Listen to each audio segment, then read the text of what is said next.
Good morning. Good morning. The committee. The meeting scheduled for Monday, June 29, 2026 for the Committee on Government Operation, Veterans Affairs and Consumer Protection has been called to order. I'd like to welcome everyone to today's meeting.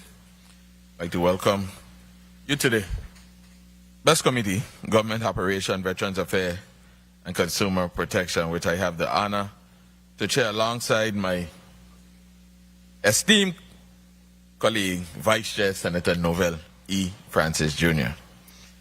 I'd like to extend a warm welcome to my dedicated team, my colleagues in the 36th Legislature, members of the institution, invited testifiers, members of the media, and the people of the Virgin Islands. I welcome all of you here today for this wonderful meeting. Before we begin today's agenda, I would first like to acknowledge the significance of the month of June and the many national observances and celebrations that it represents. June is recognized across our nation as Caribbean Heritage Month, a time to celebrate the immeasurable contributions of Caribbean people to the cultural, social, political, and economic fabric of our communities and this nation. We celebrated Father's Day on June 12th. Happy belated Father's Day to my fellow fathers and father figures. Men's health is celebrated to raise awareness about preventable health problems and encouraging early detection and treatment among men. I really encourage all my brothers out there who's listening, viewing, to really take that serious and get your health checked out. Especially our Cigna card carrying members, go and get your health checked out, please. I think the people that say an ounce of prevention is worth a pound of cure. Correct, Brother Francis? Yes. Good.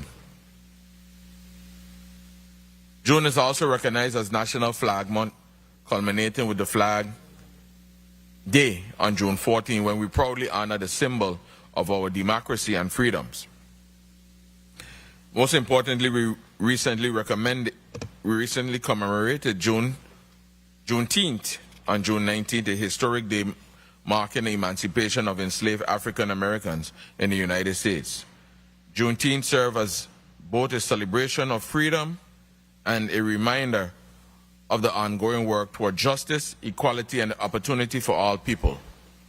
As Virgin Islanders, we understand the importance of resilience, perseverance, and honoring the sacrifices of those who came before us. Here's a more compassionate yet At this time, I also want to extend my heartfelt condolences to every family throughout our territory that is grieving the loss of a loved one, whether that loss has come through illness, tragedy, violence, or unforeseen circumstances. Our hearts are with you. No family should have to endure the pain that so many in our community are experiencing. We pray that God grants you strength, peace, and comfort during these difficult days, and we ask our community to continue surrounding these families with love, prayer, compassion, and support. The recent increase in violent crimes throughout our territory is deeply concerning and should serve as a call to action for all of us. We cannot become numb to the violence or accept it as our new reality. Every life lost is someone's child, parent, sibling, friend, or neighbor.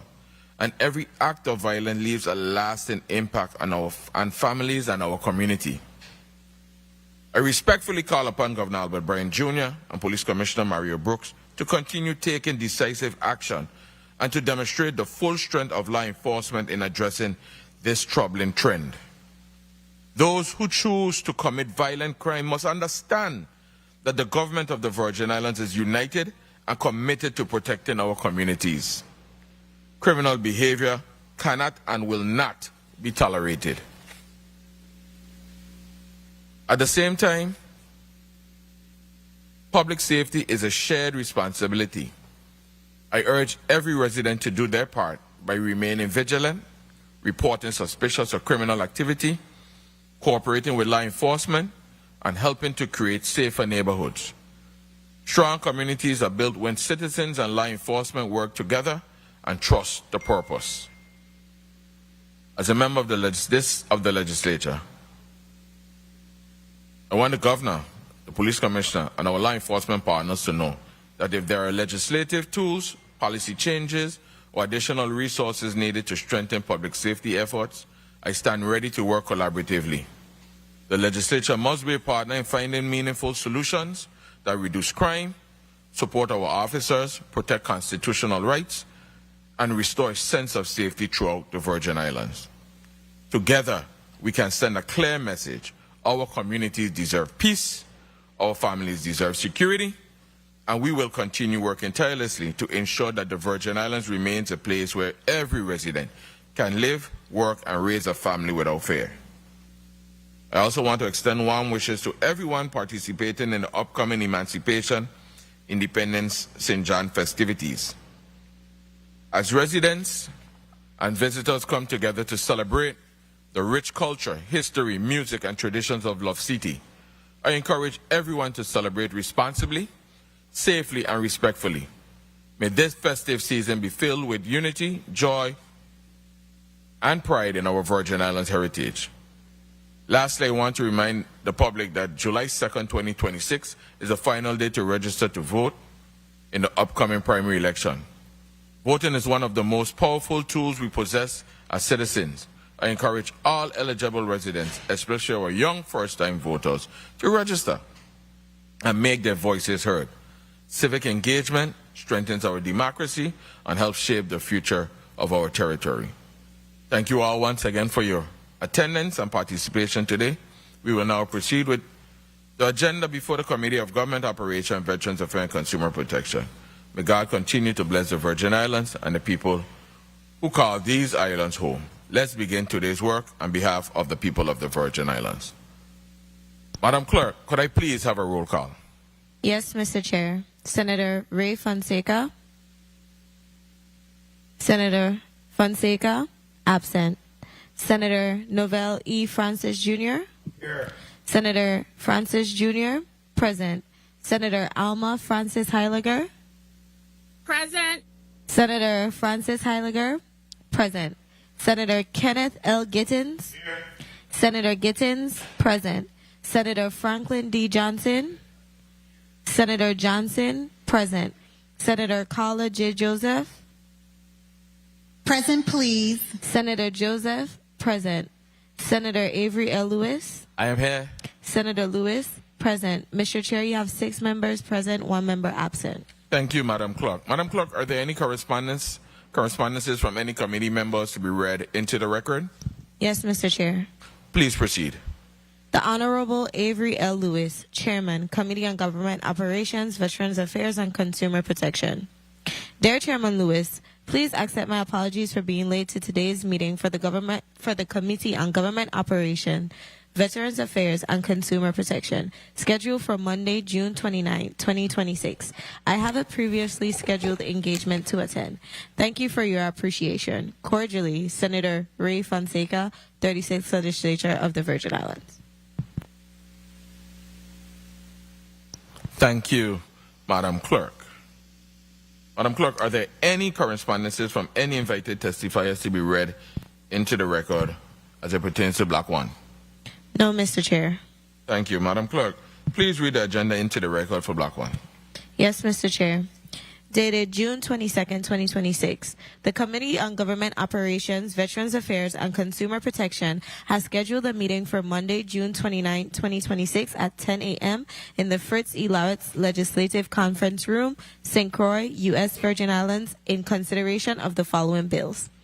Bill number 36-0250, an act amending Title 3 Virgin Islands Code, Chapter 27, Section 717C, relating to personal loans made to members of the government employees retirement system, proposed by Senator Marise C. James. Invited testifiers, Mr.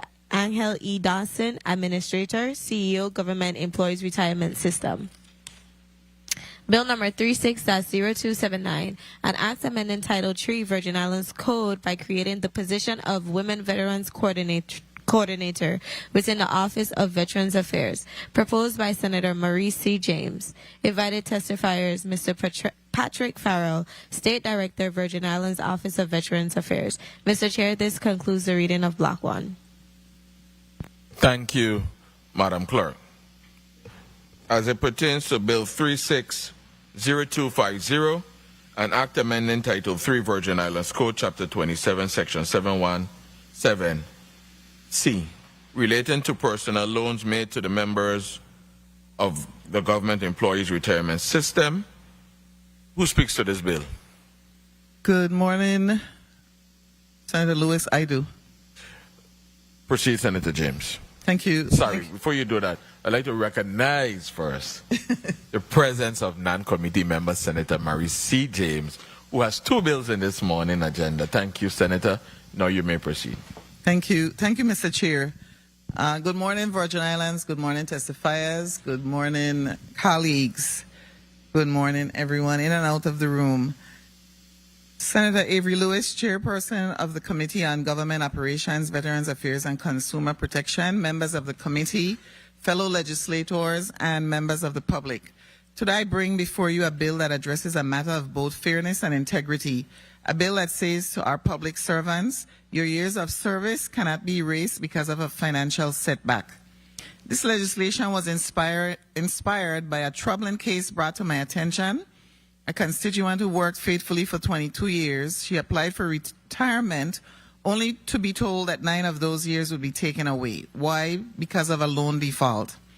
I want to acknowledge and commend the current administrator of the Government Employees Retirement System, Angel Dawson, for reviewing this constituent's case and taking corrective action. I appreciate his willingness to ensure that justice was done in this instance.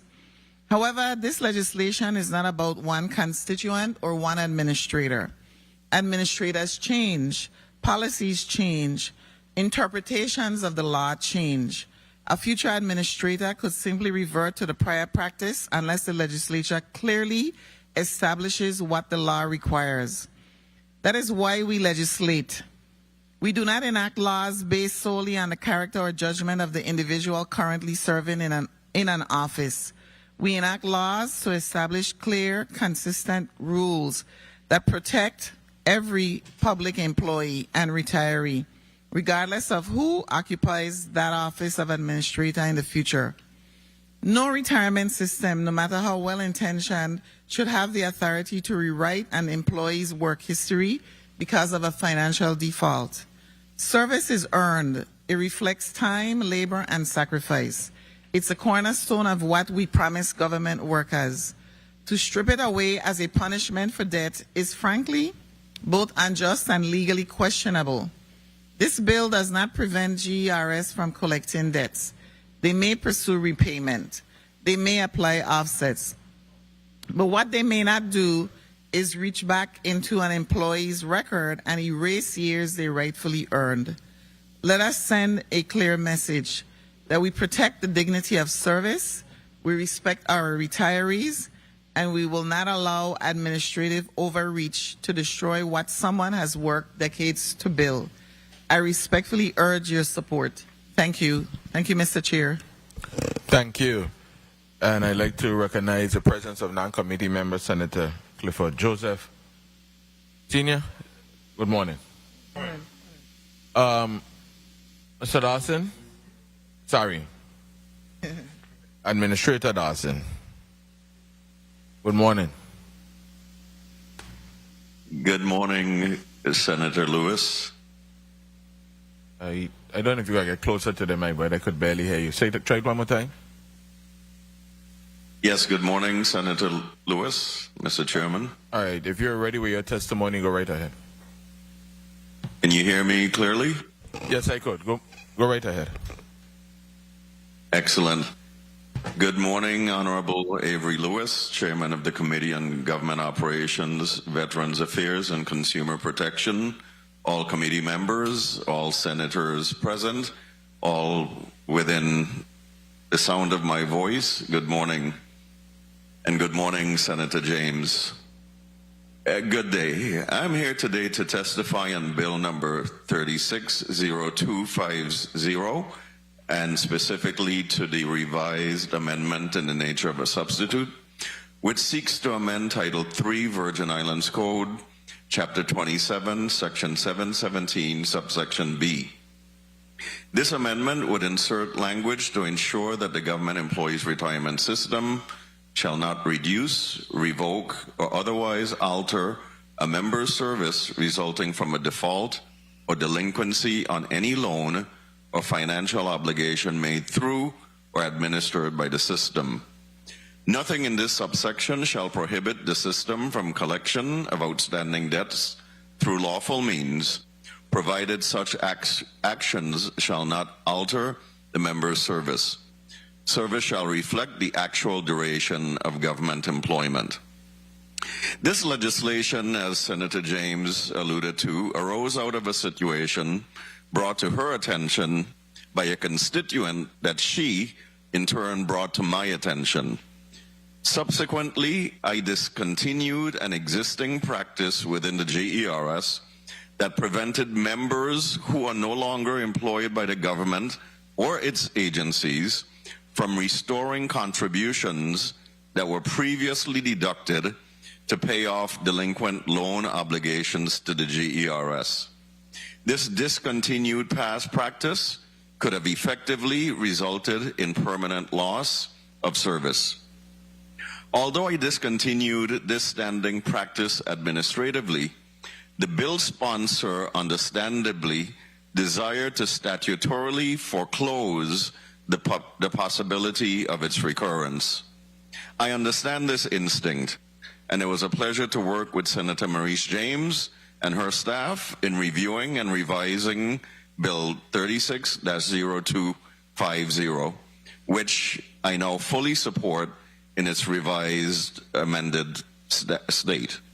Mr. Chairman, that concludes my statement on Bill 360250. I'm prepared to answer any questions on this matter. Thank you. Thank you very much, Administrator Dawson. Bill number 36-0279, an act amending Title III Virgin Islands Code by creating the position of Women Veterans Coordinator within the Office of Veterans Affairs. Who speak to this bill? I do, Mr. Chair. Senator Marise James, you recognize. Thank you, Mr. Chair and colleagues. I rise today to ask for your support of this important legislation establishing the position of Women's Veterans Coordinator within the Office of Veterans Affairs, which was brought to me by Director Patrick Farrell, and I wholeheartedly agreed with him. Today, women serve in every branch of our armed forces and have answered our nation's call in times of war and peace. They have served with courage, honor, and distinction. Yet too often when they return home, they encounter a system that was not designed with their unique experiences and needs in mind. Women veterans frequently face challenges that differ from those of their male counterparts.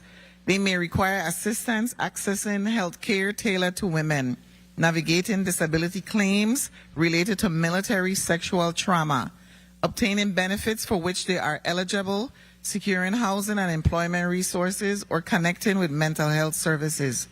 Too many are unaware of the benefits they have earned through their service or become discouraged by the complexity of the claims process.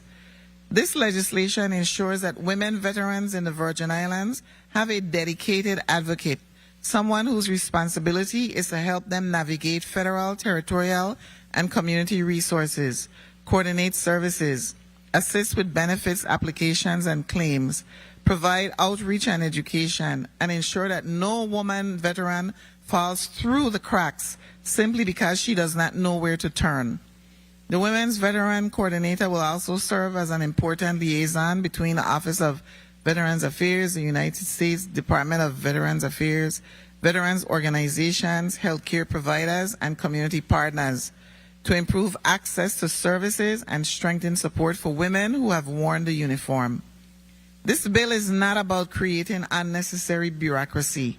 It is about recognizing that women veterans have unique needs and ensuring that the government is responsive to those needs. It is about improving access, increasing awareness, reducing barriers, and delivering better outcomes for those who have already sacrificed so much in service to our country. By establishing this position, we affirm that the women who defended our freedoms will not have to fight another battle simply to receive the benefits and services they have earned. Our women veterans served without hesitation.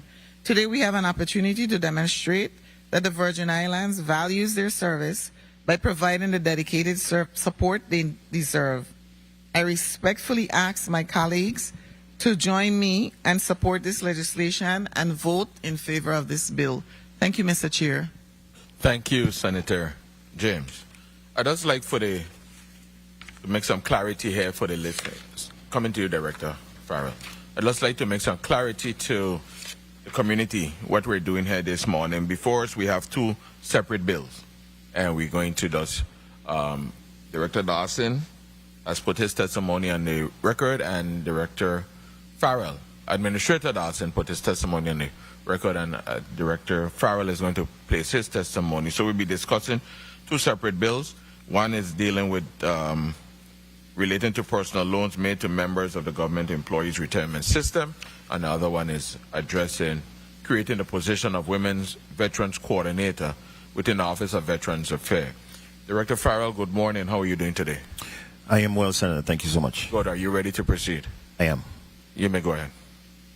Chairman of the Committee on Government Operations, Veterans Affairs, and Consumer Protection, the Honorable Senator Avery L. Lewis, committee members, and other distinguished senators of the 36th Legislature of the Virgin Islands of the United States, a pleasant good day to you.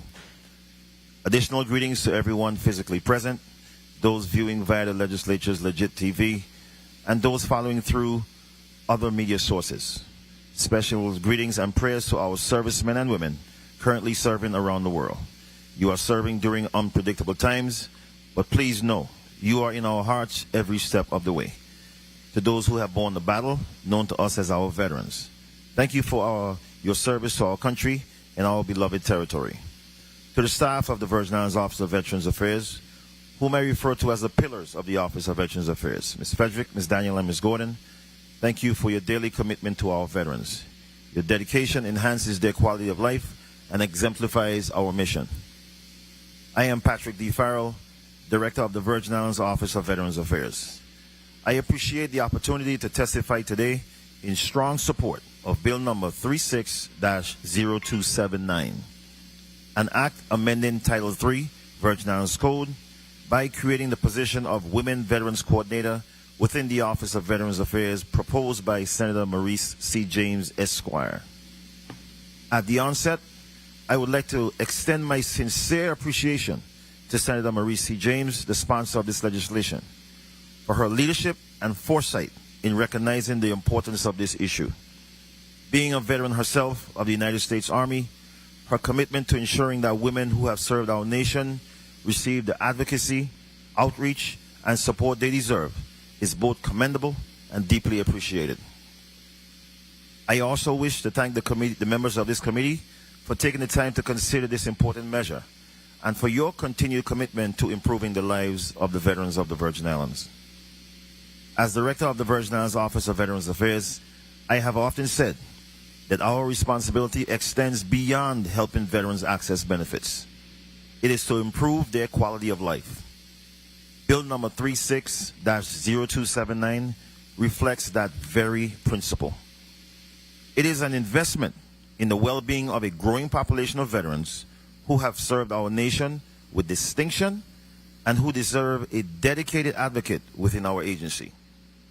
The Virgin Islands has always answered the call when our nation needed us. Our women veterans also answered that call with courage, professionalism, and honor. Today, through the consideration of this honorable body, we now have an opportunity to answer their call, a call for support. On behalf of the Virgin Islands Office of Veterans Affairs and the women veterans who proudly served, I respectfully ask for your favorable consideration and support of Bill number 36-0279. Thank you for the opportunity to testify, and may God continue to bless the veterans of the Virgin Islands, the United States Virgin Islands, and the United States of America. I will be pleased to answer any questions of the committee at this time. Thank you. Thank you, Director Farrell. And if I may add, Director Farrell, I believe, if I'm going wrong, you may correct me. I think this month, June 12th. June 12th. June 12th, it was Women Veterans Recognition Day. Am I correct? You are absolutely correct, sir. Good, so we're in the right direction today. That is correct. Okay, good. And being a veteran, I think the good senator is on the right track. He is, absolutely. Good. All right. Thank you, Senator James. We're moving forward positively today. Colleagues, we're going to go to a 4-minute round. The order this morning is going to go Senator Novalee Francis Jr., Senator Franklin Johnson, Senator Carla Joseph, Senator Alma Francis Heiliger, Senator Kenny Gittins, Senator Clifford Joseph, and myself, and then the bill sponsor. Senator Novalee Francis Jr., you're recognized. Thank you very much. Thank you very much. Mic check 1, 2. Thank you very much, Mr. Chair. Good morning to everyone. Good morning, Virgin Islands. I want to, first of all, certainly continue to offer my condolences to the individuals from Venezuela as it pertains to the earthquake. And I think last week when I mentioned this, we had a death toll of 164. However, this morning that death toll is up to almost 1,400 individuals. So we got to continue to pray for that situation in Venezuela with that earthquake. I also want to commend Michelle Smith, who has been recognized once again, and extend my congratulations for earning gold in setting a record at the Senior Pan Am Championship. My colleagues spoke about our crime situation, and I know that there should be some effort being made this week in terms of recommendations that have been made by this body to the administration in regards to the collaboration of our peace officers in really attacking this crime situation head on, because we can't continue to let this spiral out of control. So I'm sure you'll be hearing more about this. In respect to the two bills before us, Bill 36-0250, as well as Bill 36-0279, I stand in full support of these two measures. I want to commend the bill sponsor for her foresight and addressing this particular issue.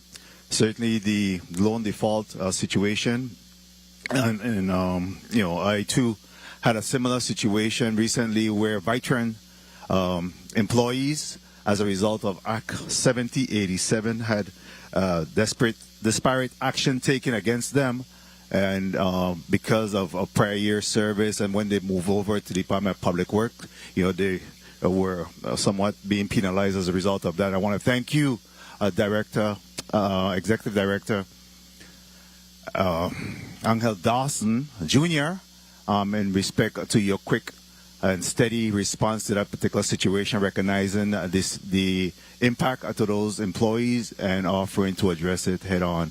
Have you been able to prepare notices or address that particular issue? If you could just give us a feedback on what's happening in that regards. Yes, good morning, Senator, and it certainly was a pleasure to work with you and your staff on this matter. And this is a matter that's being actively developed within GERS in terms of the outreach that is required. So I should be able to give you an update on that within the next week or two, this being a short week.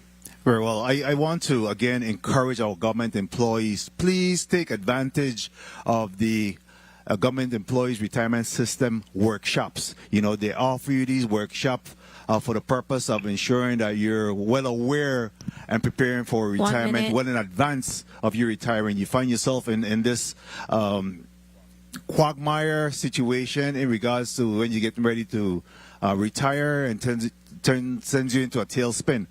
There's opportunities for you to be able to check your record and be able to correct it well in advance of your retirement. So I want to encourage our government employees, take a look at it and don't wait until last minute. Certainly, as an individual that have family members, to include a daughter that's a veteran, I certainly appreciate women's veterans being recognized, and that a coordinator will be established within the Office of Veterans Affairs. I think that always looking at the numbers, when I look at it in terms of the military gender demographics, we see that men represent 80 to 83%.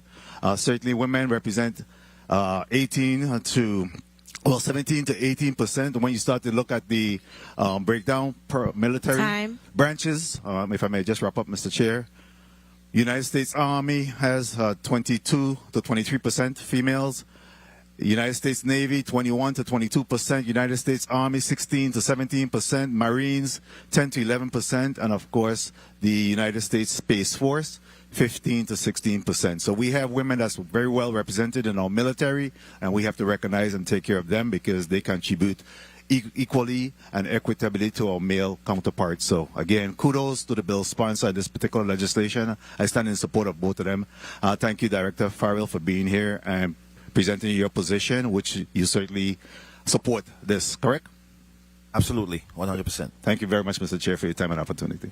Thank you, Senator Francis Jr. And just piggybacking of some of the things the Vice Chair said here this morning, I'd just like to say that as it pertains to the government employees retirement system, on the flip side to what the scenario the Vice Chair brought up, we have a different scenario, and I empathize with those employees, and I've reached out to the administrator, but it's just a matter of our health institutions, the JFL and Snyder Regional.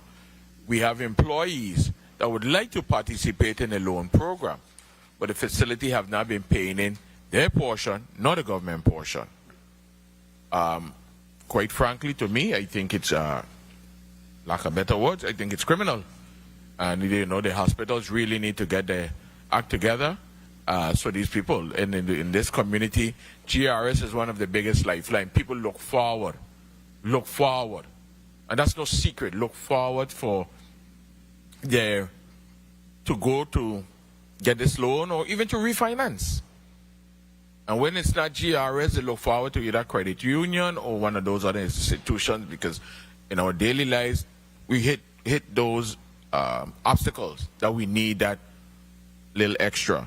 Mr. Farrell, before I go to Senator Franklin Johnson, I'd just like to ask you, in this new position that's coming to your office, is this a paid position?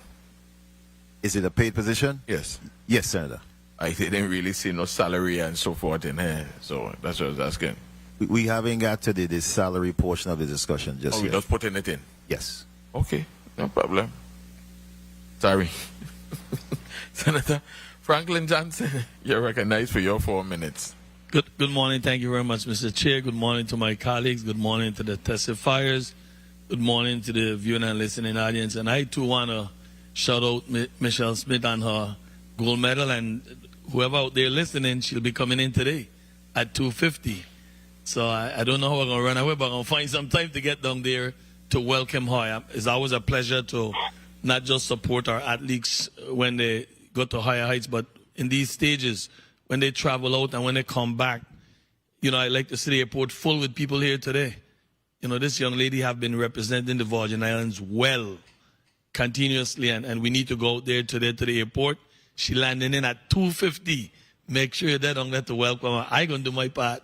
So, Mr. Chair, I hope we get through this before 2:50. So I could find myself down there to the airport to welcome Michelle Smith. I definitely want to applaud the sponsor of these two measures. Very important measures, especially with GERS. Time after time, you find where folks at the last minute when they're getting ready to retire, not doing their checks and balance, finding out that they got these issues. And I just asking for people to do that. You don't wait till the last minute. You got 2-3 years more left and you're planning this. Don't plan in your mind and not going down to GERS and have these conversations. And as my colleagues say, we got to make sure these agencies that are collecting the money out of the checks, pass that money where it need to go. It can't continue like this because it creates havoc for the system. So, I just hope that we could get these agencies to do their part. And, these measures are straightforward. So I don't have a million questions for the two of y'all, because both of y'all in full support. But I'll start out, and I think Avery alluded to it, of it not being an existing job inside of your agency, Patrick Farrell, so we'll have to come up with funding. So it's not budgeted as we speak right now. Is that correct to say? Right, it is not budgeted as yet. Do you have any idea of what the cost might be for a position like this? Have you put that in thought? Not yet. I do have a network of other women veteran coordinators across the nation that I'm speaking with, so I'm going to get a feel from them and see which direction we really need to go. All right, so this is something in other veteran affairs, they do have it. Oh, absolutely. Almost every good. state in the nation has it, so we are kind of behind on it. That's why I want to get us caught up. Glad to be a part of voting and making sure that we put it in our zone and make sure that it's workable. And I want to say thank you very much for your working with my family and the loss of my brother who was a veteran. And I really appreciate your work. Absolutely. And we do have some work to do. We've been having some minute. conversations, so we definitely got some work to do when it comes to our veterans losing their lives and making sure that we assist them in each and every way. So yes, at the appropriate time, those measures will come forward too. Good morning, Mr. Dawson. How are you doing this morning? Good morning, Senator Johnson. Very well, thank you. How are you? I'm fine, thanks. I want to ask you, do you have an idea of how many members were affected? I estimate in the past practice of reducing and preventing restoration of credit service. Do you have any idea number? No, Senator. All right. And then will there be any financial impact on GRS if credit service is restored or affected the members? It should be neutral, Senator, because we are requiring the member to restore the credits that were offset due to the delinquency of a loan that may have had to have been paid off from their contributions. So the system will be made whole in that regard. And of course, the member or the retiree will be able to receive their annuity. And what measures will GRS still use to try to recover those unpaid loan balance? Well, with regards to personal loans, it is quite clear up front, is actually in the statute, that the member contributions is a security for these loans. So that is the primary method for us to be repaid in the event, unfortunately, of a delinquency. If for whatever reason, which should be very rare, that were to be not possible to make the system whole, then of course we would utilize the court system to go after the member for whatever balance remains. But as the legislation indicates, it would have to be lawful means, and that is what we would do. All right. Thank you very much. Thank you very much for the leniency, Mr. Chair. At the appropriate time, I definitely will be voting in the affirmative to support both of these measures. Thank you, very much. Senator Johnson. I really appreciated your line of questioning because, Senator Administrator Dawson, I know your team is out there a lot. I see them to the ACT Fair. We see them to different activities. And I really appreciate that. But what happens if the GRS alert in employees, because I don't remember if I get a letter or not, saying, well, you're at 29 years or 30 years or anything. Do you automatically get a letter or anything as it approaches that time? Senator, I'm happy that you've asked, because I was itching to, first of all, commend Senator Francis, Senator Johnson, and yourself for reminding folks that we do have workshops every month that we invite folks to attend, particularly those that are coming closer to retirement. Senator Francis, you're the first one that mentioned that today. I'd like to thank you for doing so.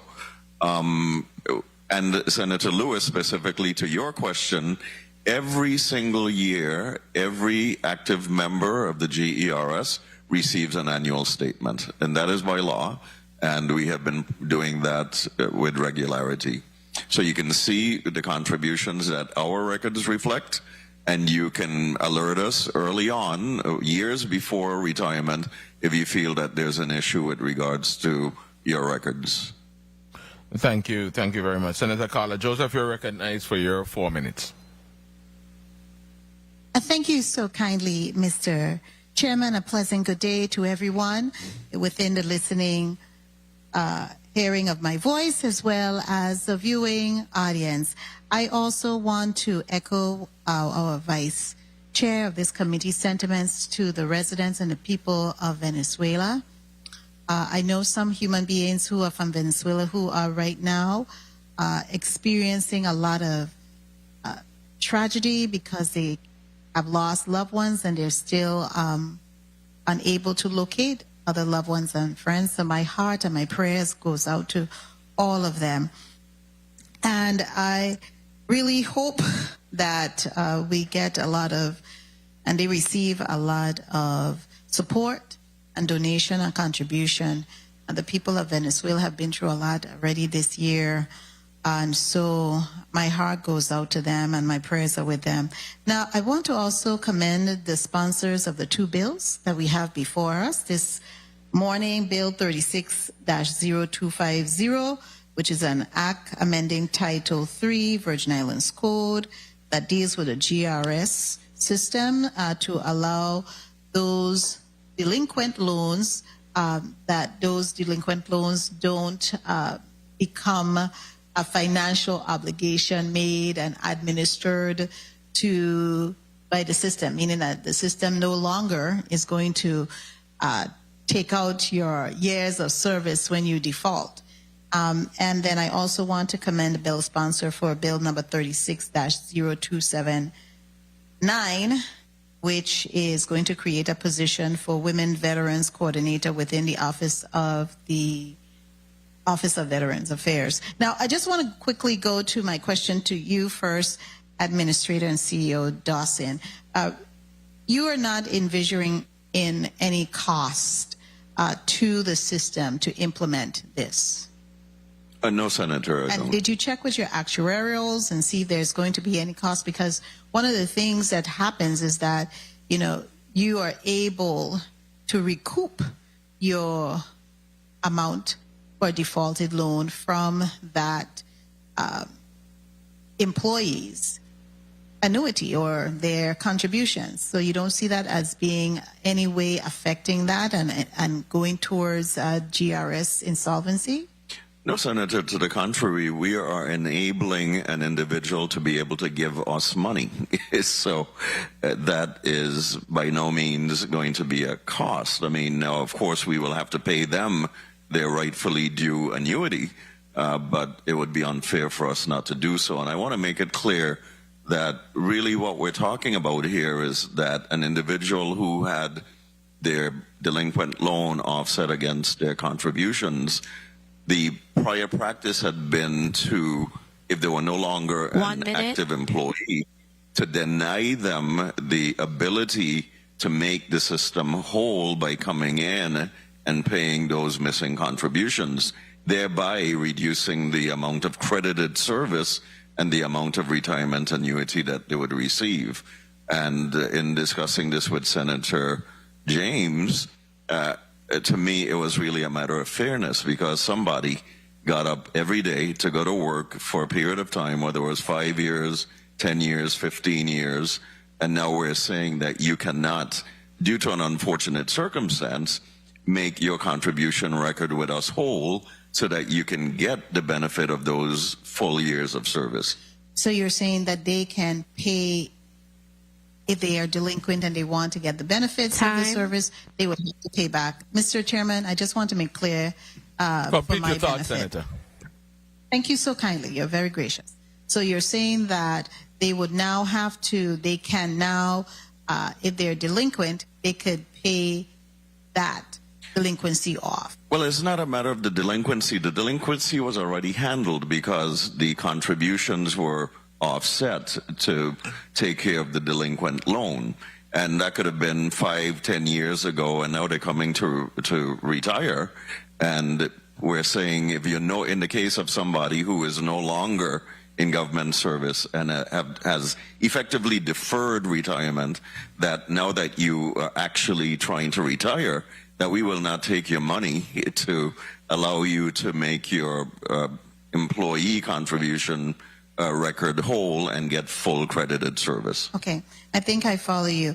I do have another question for Director Farrell. Director Farrell, how are you doing today? I'm doing well, Senator. How are you doing? I am thankful every day. I would like to ask you how much you envision for this position of the Women's Veteran Coordinator. The salary. Like I mentioned to the previous senator, I do have a network I understand what you mentioned. I'm sorry to cut you off, but give us a range, because you're going to come before us to testify, and this is a new position that we're creating. So the average across the nation right now is between 50 and 75,000 per annum. Good. That is something that you're looking at. Now, one final question, Mr. Chairman. Bear with me. In 8DA, it talks about a section 8A of this chapter. What does 8A of this chapter is defined? The coordinator shall be a veteran as defined in section 8A of this chapter and an active member of the National Association of State Women's Veteran Coordinator at all times while in the position.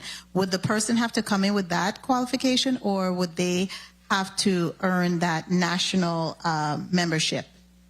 The qualification of veteran, they must be a veteran before applying. Because with as it relates to the association, you cannot become a member of the association unless you are a veteran. So, veteran first, position second, and then the association third. And would they have to be a veteran enlisted in the U.S. Virgin Islands, or can they be a veteran from anywhere across our great nation? The intent is to create this position for a Virgin Islands veteran. When you say a Virgin Islands veteran, what do you mean by that? Virgin Islands veteran is one who was domiciled in the Virgin Islands, one who joined from the Virgin Islands and gained their veteran status from there. Okay. And that's indicated in our code that is a Virgin Islands veteran? Is that defined here in our code? It is in the VA code. Okay, I just wanted to make sure that we have that clearly outlined in our code. Thank you so much, Mr. Chairman, for your leniency and the clarity both testifiers granted. I will be voting in the affirmative on both measures. Thank you so kindly. Thank you, Senator Joseph. Senator Alma Francis Heiliger, you're recognized for your 4 minutes. Thank you. Good day to my colleagues. Good day to the people of the territory. Good day to the testifiers, everyone in the chambers. I think these are two excellent pieces of legislation. And first of all, I want to say thank you to the sponsor for bringing them forward.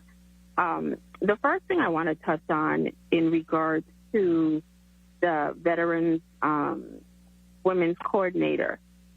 Is this position gender assigned, or can anyone that could provide these services, regardless of gender, be able to serve in this capacity? Can you repeat the question, Senator? I didn't hear the question clearly. The question I'm asking is the position of Women's Coordinator gender specific? Because if it's just to provide the services to make sure that women get the services they need, is the position gender specific, or could it be held by male or female? Gender specific.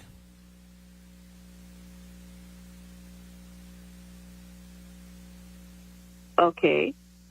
Is that something we can do? Because I'm trying to make sure in regards to laws about discrimination against sex or gender, etc.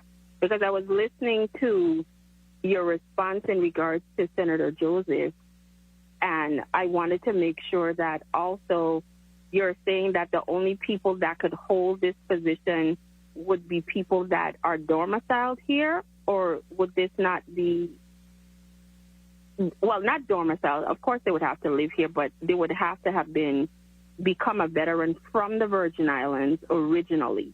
So what I'm hearing is that we don't know what this potential position is going to cost. I also heard that it's coming from the standpoint of, because other states have it, you're saying that you're going to specifically put a female in the position. Now, don't get me wrong. It doesn't bother me, but I want to make sure we're doing it correctly from the standpoint of laws and rules and regulations. So that's where I need my clarity to make sure that we're not saying and putting things on the floor that might come back to haunt us later on. And when you were doing the research to find out that so many other states had this position, did you get any kind of cost? Because I'm always worried about how much we're spending. And I also need from you, do you have the amount of female veterans that are collecting or getting assistance with benefits here in the territory to now justify us opening this position locally? Because if the percentage of the veterans here, and have you had any complaints from females to say that they were having a difficult time with getting the services that they do need here, that would then justify this particular position being open in the Virgin Islands, especially based on our size and demographic? I know I thought a lot. Hopefully you got most of it. So I'll listen. Thank you, Senator. And yes, you tossed out quite a few questions. I'm going to try to answer them all as I remembered. As it relates to costs, it's between 50 and 75,000 is the national average. As it relates to the gender-specific issue, the association that I am a part of, which is the National Association of State Directors of Veterans Affairs, we started, and this is what brought my attention to the position as well. Time. We started hosting our association meetings together at the same location in the fall of each year. It's okay, Mr. Chair, hold on. They already said time. Could you just answer the question, because I don't have any more time? And Senator, he's going to answer you at my time. 1 second. He's going to answer you at my time. Okay. So it's okay. You. It's okay. I appreciate it. I appreciate that. You may proceed, but Mr. could he answer my questions and then he could tell the stories on your time? Thank you so much. I think he was trying to answer all questions that you asked. He answered for nothing for me. He asked on everything that you asked. He's answering. But go ahead. You restate your question so you could be more specific. Okay. I'll restate them. Number one, you just told me about the cost. Number two, I needed clarity on whether the position in performing to make sure that the women get the services they need has to be gender specific, and is that within the confines of the law? I also asked in regards to, has there been any complaints from the percentage of the women veterans here locally that they're not getting the types of services that they do need? And also, what percentage of women here in the territory are veterans, so we could understand that they need this particular service because there's some kind of lack. Because it's one thing when a state has a position that has millions upon millions of people versus us who might be giving them the services that we may or may not need the position, because you're now saying that's potentially upwards of another $75,000. So I just want to get on the cost effectiveness. It is not anything against veterans or women. I just need facts so I can make a sound decision. Thank you. Thank you, Senator Francis Heilega. I'd like to recognize the presence of committee member Senator Fonseca. Good morning, Senator Fonseca. Madam Clerk. Point of Madam information. Clerk, could you please give me A new tally, please. Yes, Mr. Chair. Mr. Chair, you have 7 members present. Thank you. Point of information, Senator Francis Heliger. It was Senator Joseph, but I was waiting for him to answer the questions, and I'll just mic down and listen. And it was Senator Joseph that said point of information. Thank you. All right, so I would ask, 1 second, I would ask Mr. Director Farrell to respond to your inquiry, and then I'll recognize Senator Carla Joseph for a point of information. Director Farrell? Yes, as it relates to gender specific, I do not know that it's a national requirement for it to be a woman veteran. However, I strongly suggest that the position is filled by a woman veteran so that we have someone in the position that understands the community of people that they are about to serve.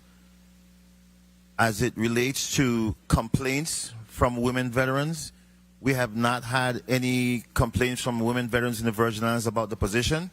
But as a director, I noticed that there has been a void by us not having the position because our women veterans are missing out on certain things by us not having this advocate as a woman veteran.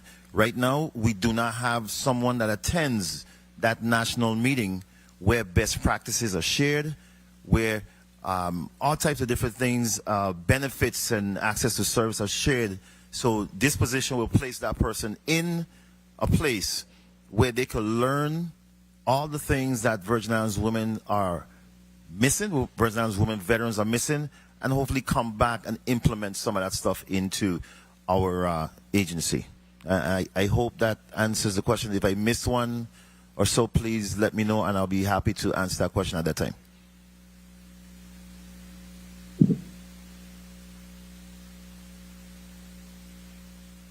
Thank you. Senator Carla Joseph, Thank recognized you. for your point of information. Thank you so much, Mr. Chairman. Director Farrell, I have a real salient question because the bill calls for the person to conduct, and I'm reading from section 1A1, which says to conduct outreach, provide assistance to women veterans and their spouses and dependents. Now, we have some women who don't have any dependents, and they don't have any veterans, women veterans that doesn't have any dependents, and they don't have any spouses. So they have siblings. Is there any way we could include that? I think there was a national movement to include the entire family with respect to veteran benefits and supporting our veterans. Is that something you think can be like a friendly amendment? Honestly, Senator, as we are this will be a Virgin Islands law.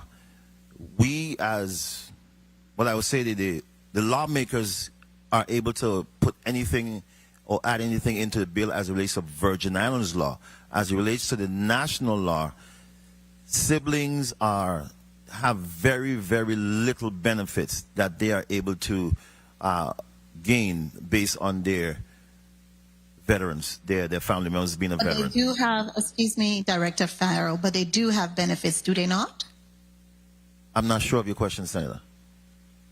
I'm asking you whether or not, because some veterans do not have a spouse, they do not have any dependents, but they have siblings. Dependents, I'm thinking, is their children. That's how it's usually determined, but they have siblings. I'm asking you if nationally, if there is that movement to include families which include their parents, their spouses, and their siblings, and their children and their dependents. Senator,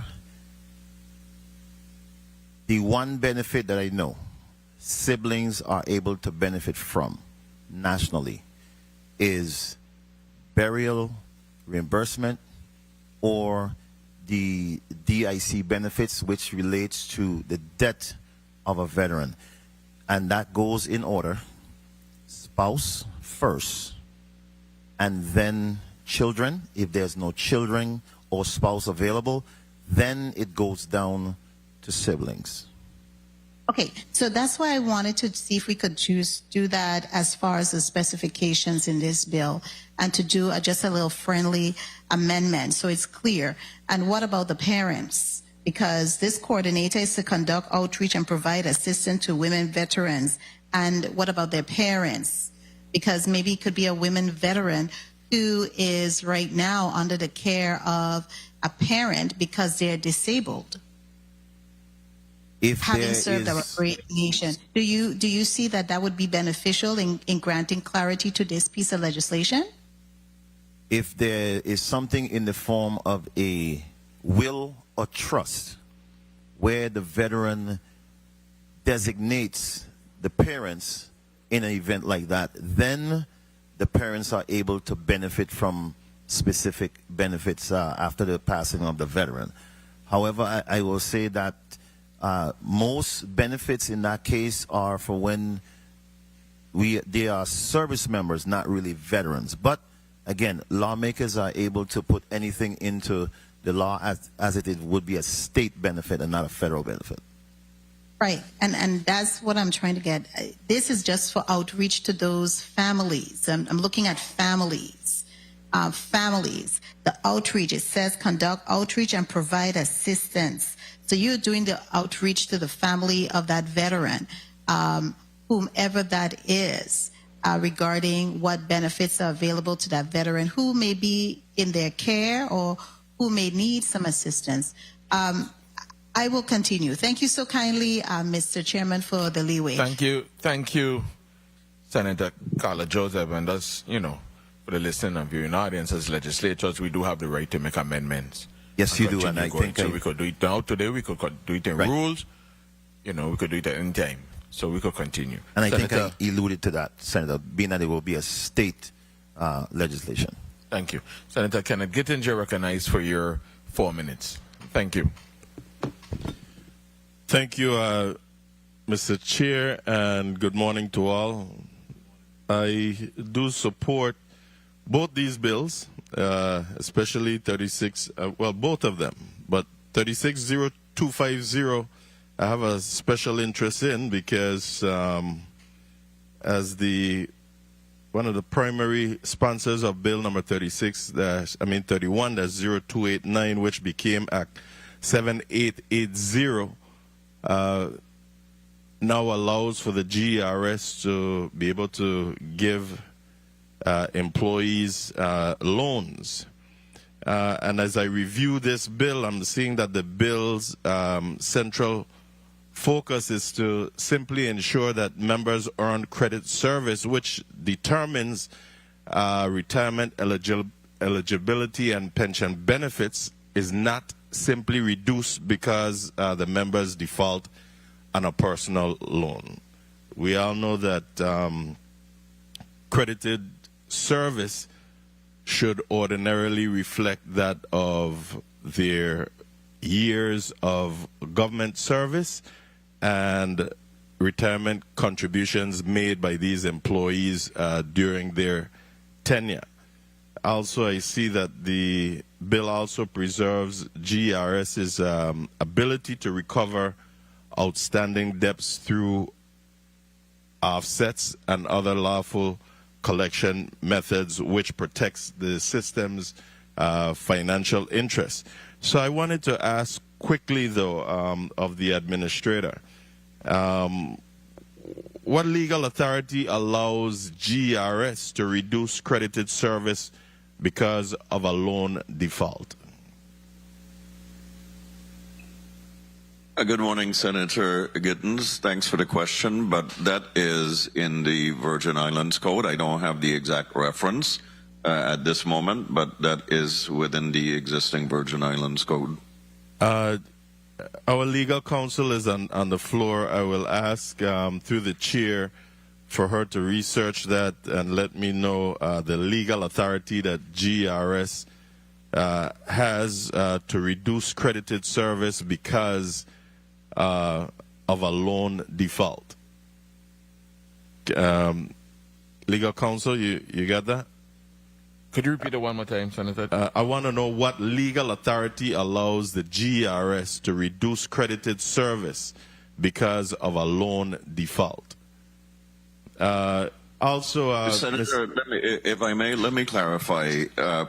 It's not that credited service is reduced, but the contribution, the employee contribution, is offset to cover the loan. Again, I want to know under what legal authority the GERS is using for that. Also, my next question to you is how many members are affected and what is the actual cost of restoring their service credits? Senator, I'm aware of the one that was brought to my attention by Senator Marise James, which was the impetus for her bill and which yielded the decision to discontinue the practice. All right. You know, and on the other hand, the sins of an employer should not become the penalty of our employees. Speaking now to the hospital employee situation, if an employee has the credits and the ability to repay, they should not be denied access to their own retirement loan program because the employer is delinquent. So my question to you is, what specific law or regulation or even board policy authorizes the GERS to deny a member's loan application solely because the employer is behind on its contributions, even when the employee has sufficient contribution credits and otherwise qualifies for the program? Well, Senator, that's the first problem. There wouldn't be sufficient retirement contribution credits if they're not being remitted to the GERS. Because if the employee contributions are being deducted from their pay, but aren't being remitted to the GERS, then we don't have it. And that is the basis upon which the statute that authorizes the loan program and the security for the loan program is written, that it is secured by the employee contributions. So that's where the employer might be delinquent. However, only because the payments are not up to date at this time. However, if those monies are in that can cover the loan that they're requiring, why are they still denied? If there's sufficient monies in their accounts, why are they being denied? Because, Senator, if the employer is deducting the loan payment from the employee's pay but not remitting it to the GERS, then the loan is not being paid. Mr. Administrator, you're only going now to where the employer is now delinquent. This body have appropriated funding where GERS was paid up to some point back. I'm not sure how long now the delinquent payments are, but I'm pretty sure, I'm almost 90% sure that those employees would have those funds in there covered. You're talking about the delinquent payments now as of today, but they had monies in that account prior. So why are they still denied being able to participate in a loan program, especially if they have the ability to repay? Because, Senator, if they have the ability to repay and the loan payment is being deducted from their pay, but we're not receiving it, then the loan isn't being paid, and effectively we don't have a loan program. We would have a grant program, and we are fiduciaries, and we have to ensure that we are looking out for the best interests of all the members of the GERS and its retirees. I hope you understand that I too am looking out for the best interests of all as well. But what I'll do is I'll ask you to get with the board members again, and please take a close look at this situation, because these hardworking employees should be able to benefit from this loan program as well. At the same time, we're also working with the hospitals to make sure that they get up to par with their employer payments. Thank you, Mr. Chair. Happy to hear that, Senator Gittins. Thank you, Senator Gittins. Senator, I'd like to recognize a non-committee member, Senator Dwayne DeGraff. Point of information. Point of information, Senator Ray Fonseca. Yes, thank you, Mr. Chair. I wanted to follow up on the line of questioning from our Honorable Vice President, and it goes to the GERS administrator. The loans are insured against death or total and permanent disability. So you made a comment about a grant, but isn't it true that if the person dies or disabled, GERS still gets their full money? You are reimbursed, right? Yes, if the person dies, but we're not about to kill a living member to get our loan payment. Yes, I know, but in that case, it's not a grant. You're not given a grant. The employees are going to pay this back, and if they cannot due to death or disability, GERS is refunded the money. Thank you, Mr. Chair, for the time.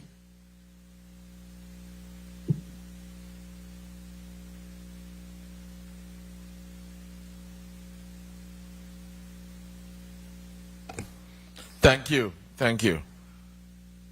Senator Clifford Joseph, you're recognized. Thank you, Mr. Good Chair, morning. and good morning to the listening public. Good morning to my colleagues. Good morning to the testifiers here this morning.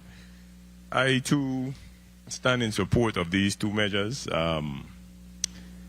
As far as individual retiring, I think a 3 to 5 year window would be great for you to start to look in to what your plan. I mean, if you're retiring, retirement is not final like death, but retirement is final as far as being in the system.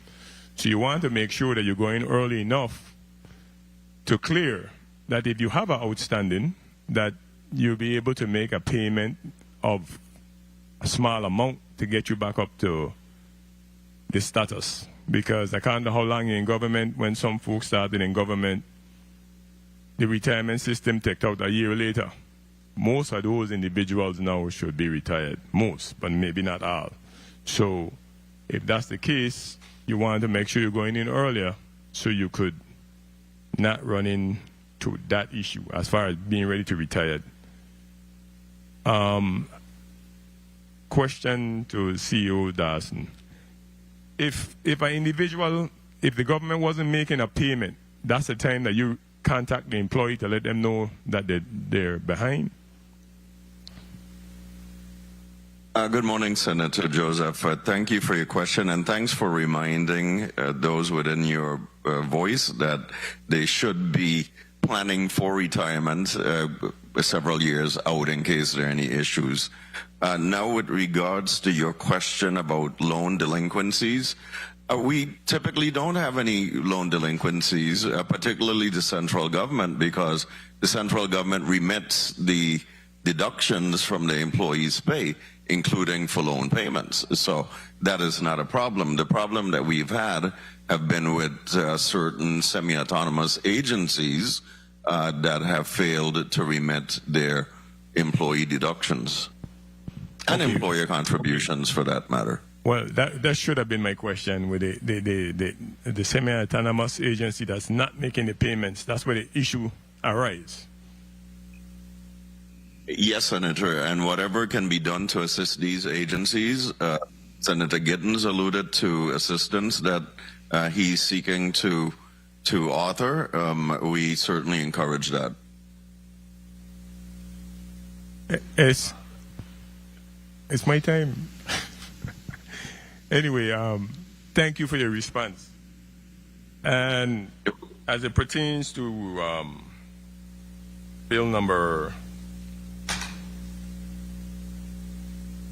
360279, I too support that measure as well. I feel that having both sex have the same attention when it comes to one being a veteran and already serving. I don't have an issue either if it's a female handling that. I feel it's even better because she will be able to advise. We'll be surprised to know how much people are not connected medically to their body. So if you have an individual who has the same or might have some of the same issue that you might be encountering, I think that will seal real good for the veterans of the Virgin Islands. So, I'm not a member in this committee, but I'm in support of these two measures. So when they do come to the committee where I'm in, which is the rules, I will be in support of these measures. Thank you, Mr. Chair, for the time.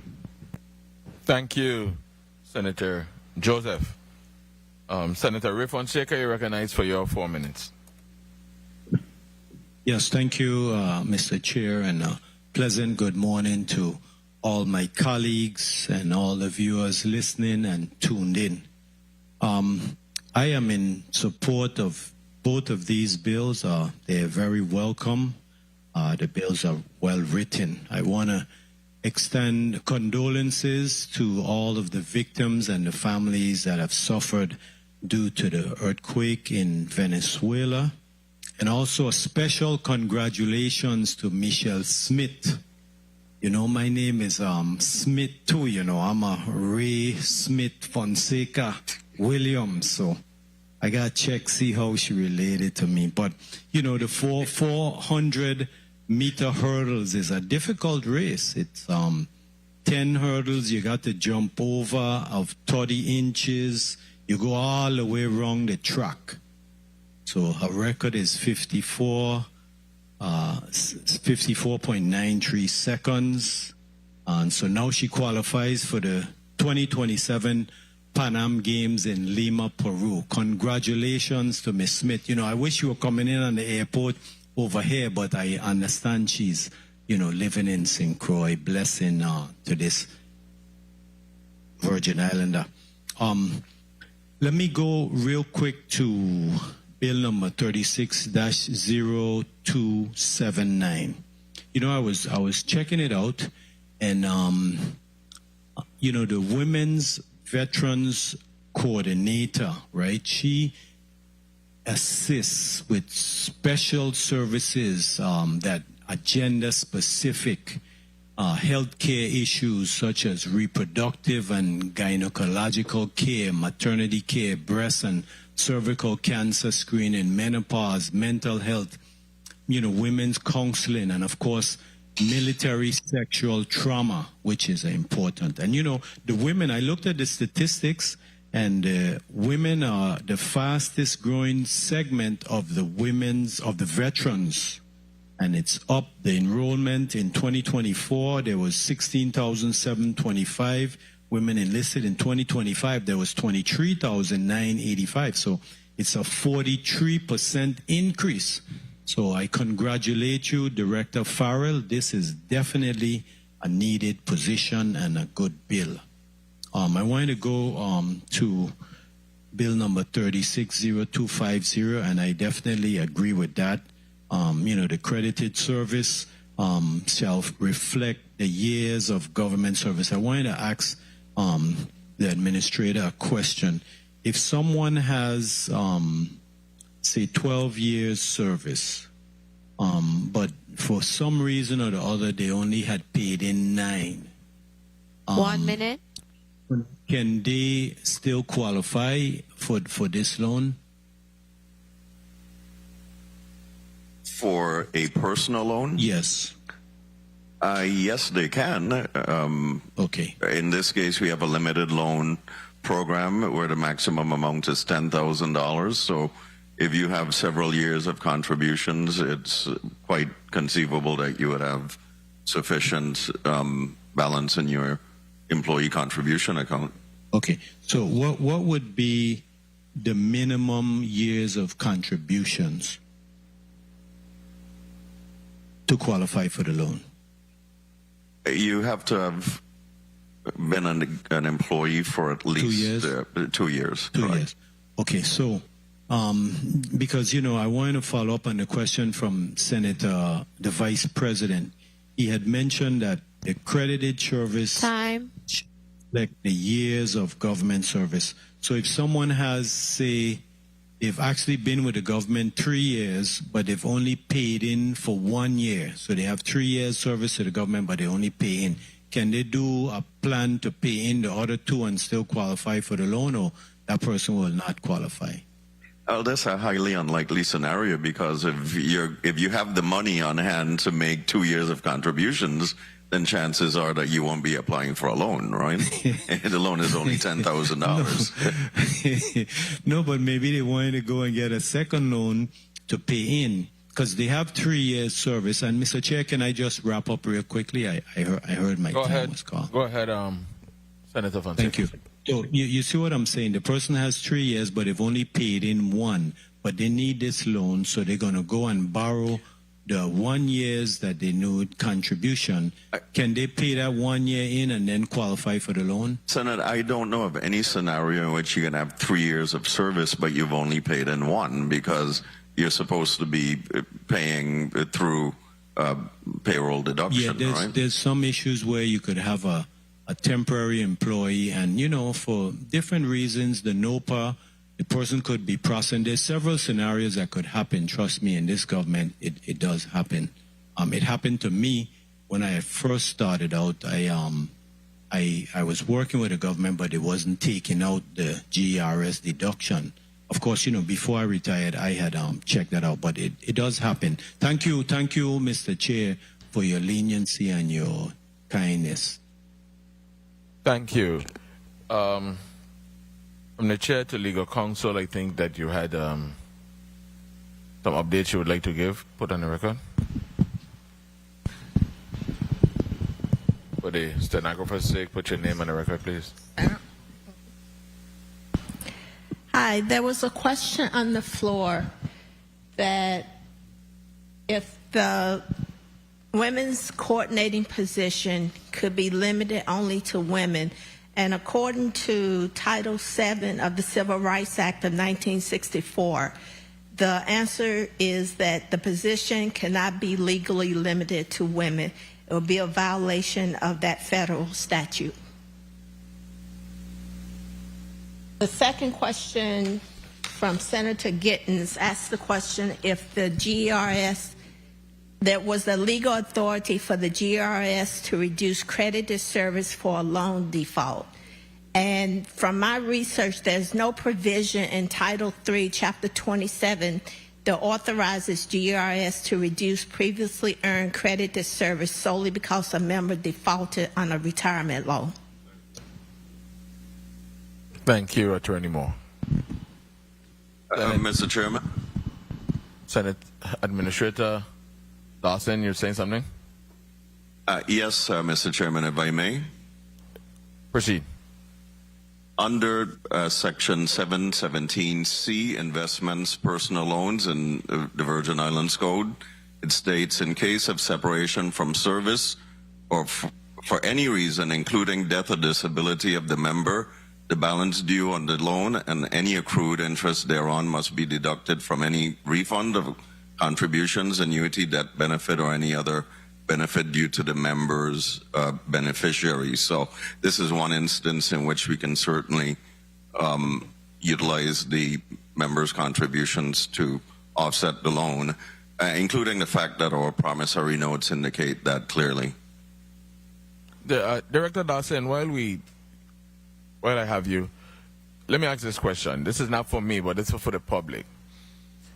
If an employee goes and they do the consultation with your team, and when they get the overall, you would say, well, based on our records, we see that you owe the GRS, let's say $2,000, for lack of better, just using a number, $2,000.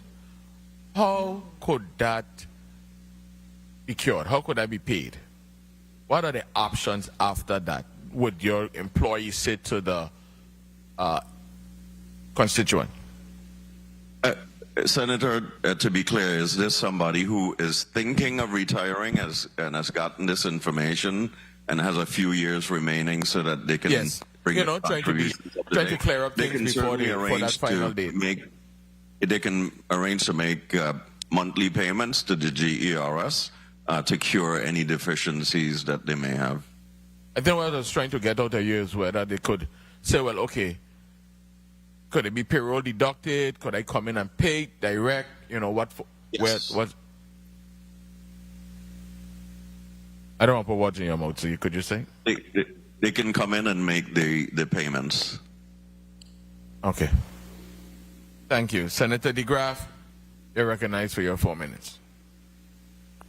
Thank you, Mr. Chair. Good morning, colleagues. Good morning, testifiers, all of you listening and present. Before I start, Administrator, GERS puts up how much money for the loan program? Well, it depends. In the last 2 programs that we've had, we've put up $20 million. Okay, $10 million per district. And where do you get that money from? Investments, or how do you put that up? We would typically tap our investment portfolio to fund these loan programs. We consider the loans to be another form of investment. Okay, so then it's backed based on the plan sponsor because of their employer and employee contributions is what would determine that. Well, ultimately, that is how the GERS gets its money, so yes. Okay, so then the plan sponsor, the government, even the semi-autonomous entities are the reason for you able to get 10 million or 20 million? Ultimately, yes. Okay, just want to make sure I get that straight. Okay, Mr. Chair, I'm not a member of this committee, but I couldn't let issue regarding veterans, male or female, slide without being present. So to my colleague, the sponsor, I got your back. I'm here. I'm going to sign on. But Director Farrell, one question I had in regards to the bill was, and I would be appalled to hear that women veterans aren't receiving the services that they are part of us fighting for the freedoms of America. Women veterans are having problems getting their services. Can you repeat the question, please, Senator? Can you repeat the question? Yes. The question is, we're here to support the women veterans, and I'm trying to find out, is the coordinator position derived because women are not receiving those services that they should be getting? That's not the situation, Senator. What it is, a coordinator, women's veteran coordinator position will help to eliminate some of the barriers for women veterans that are currently available, not just on the local level, but across the nation. There are many services where women veterans need a specific advocate to help them get across the board so they'll be able to make sure that they get all the benefits that they deserve and are entitled to. Okay, I just want to make sure, I appreciate that. Now, in closing, the position you want to put as an exempt position? 1 minute. As we haven't discussed the specific costs as yet, we haven't discussed the specific classification as yet either. I am going to lean on the personnel experts to give me guidance on the direction that we should probably go on as it relates to eligibility and classification.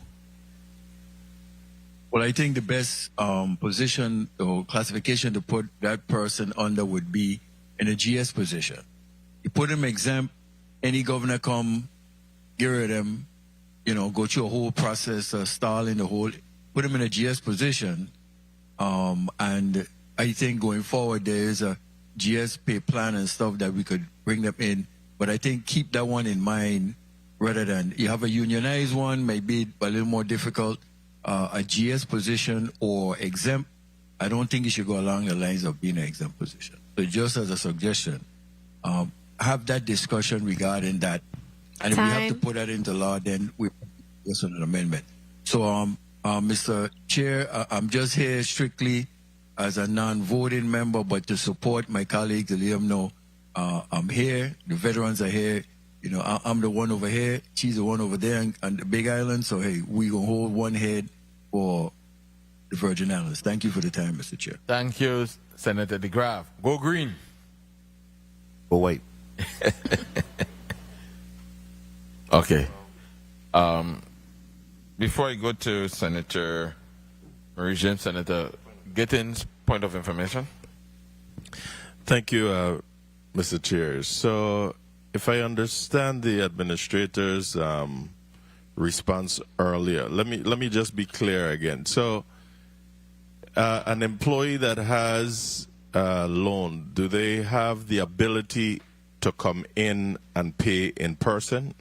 Yes or no? No, Senator. Why wouldn't they be allowed to come in and pay? Because by policy, and I do believe by statute, is to be paid by payroll deduction. Can you tell me what part of the statute states it has to be paid by payroll deduction? Senator, I am not here with the entire Virgin Islands Code in front of me. We have legal counsel, and we can certainly revert to you. Mr. Administrator, all due respect, this is your shop, and I didn't come here for this today. We're not going to go back and forth like that. I'm just asking you if your entity is doing this, under what authority that you're doing it. So if you're doing it under some authority, you should be able to tell me what authority you're using. If you don't know the part of the code, then tell me that. But I could just do away with this smart talk. Thank you, Mr. Chair. Thank you, Senator Gittins. Senator Marise James, you're recognized for your 4 minutes. Thank you. Thank you, Mr. Chair, and thank you to my colleagues for your kind words about the two pieces of legislation that is in front of you.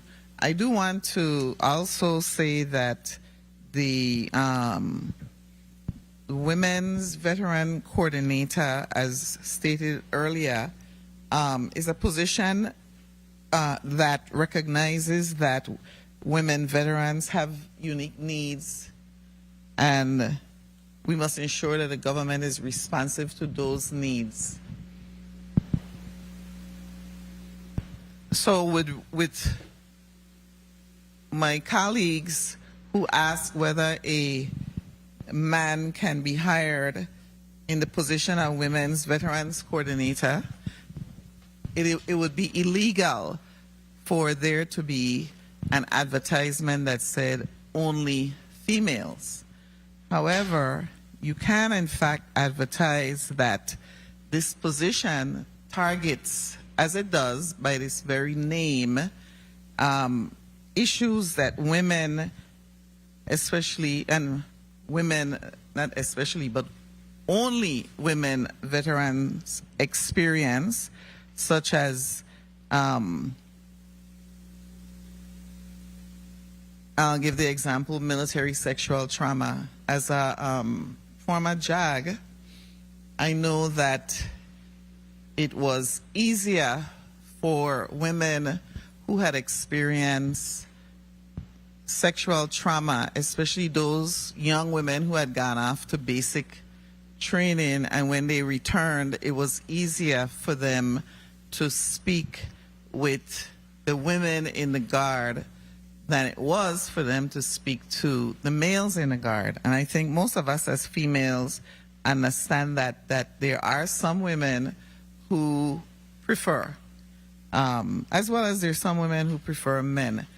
But as my colleague who, my co-sponsor on these bills stated, there are the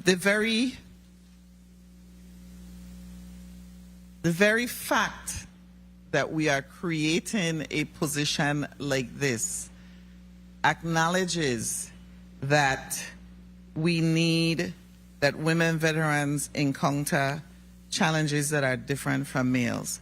But I do agree with my female colleagues who actually were the ones who raised the question of whether a man, I thought that was interesting too, of whether a man could be hired for this position. 1 minute. It kind of takes me back to the fact that in this nation, in this country that we're in right now, we've decided that people of color sometimes or don't have issues that are unique to them, just like women have issues that are unique to them. So I thank them for the question, though, because it clears up that issue.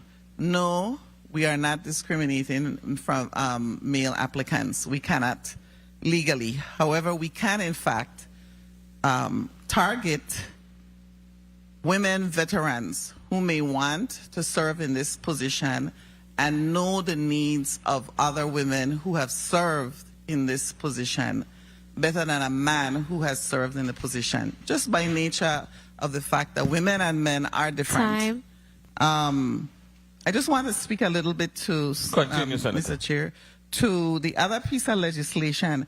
That legislation is very specific, and I know that whenever we appear with certain bills that my colleagues can enlarge and expand because of questions that they have concerning whoever is in front of us. In this case, it's the administrator for the GERS.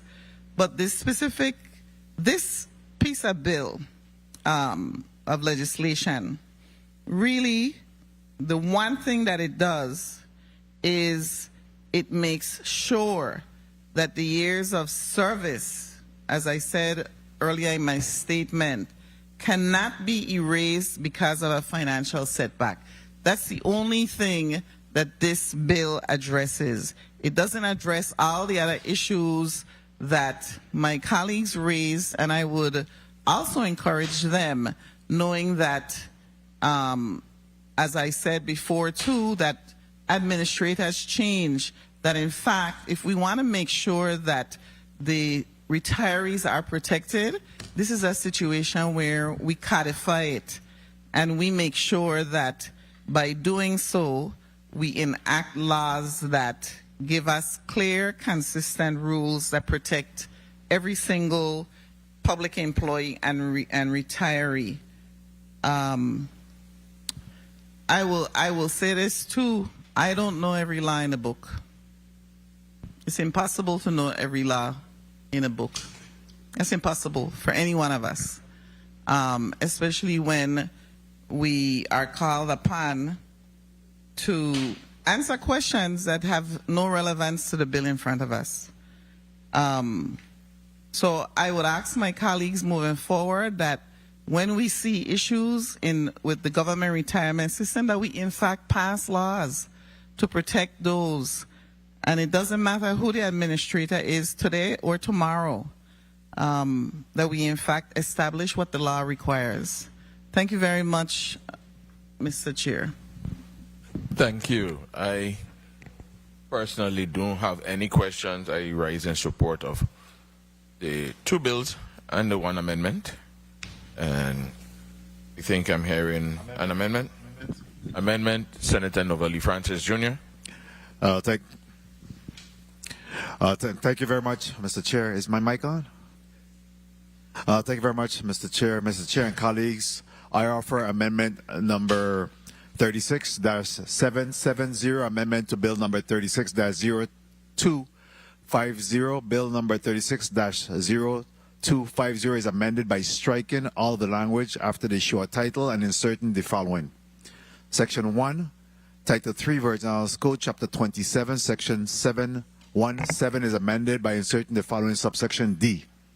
D, notwithstanding any other law, the system shall not reduce, revoke, or otherwise alter a member's service resulting from a default or delinquency of any loan or financial obligation made through or administered by the system. Nothing in this subsection shall prohibit the system from pursuing collection of outstanding debt through lawful means, provided such actions do not alter the member's service. Service shall reflect the actual duration of government employment. I so move. Second.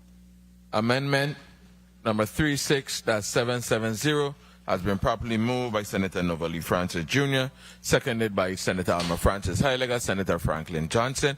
Hearing no objections, so ordered. Motion.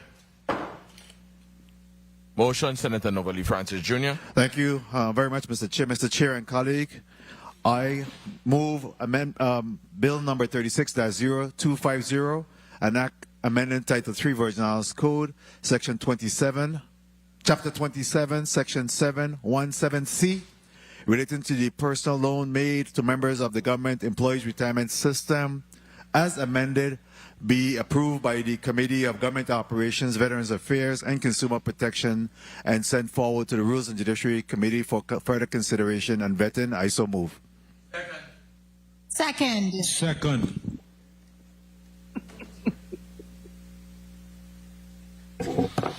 Bill number 36-0250, an act amending Title 3 Virgin Islands Code, Chapter 27, Section 71C, relating to personal loans made to members of the Government Employees Retirement System, as amended, has been properly moved by Senator Novalee Francis Jr., seconded by Senator Franklin Johnson, Senator Carla Joseph, Senator Ray Fonseca. Roll call.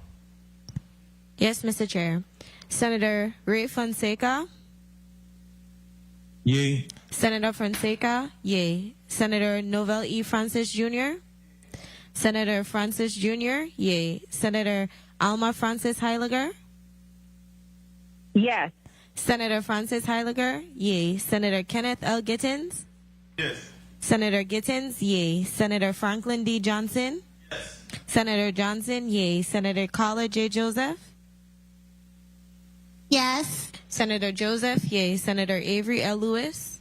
Yes. Senator Lewis? Yay. Mr. Chair, you have 7 yeas. Thank you, Madam Clerk.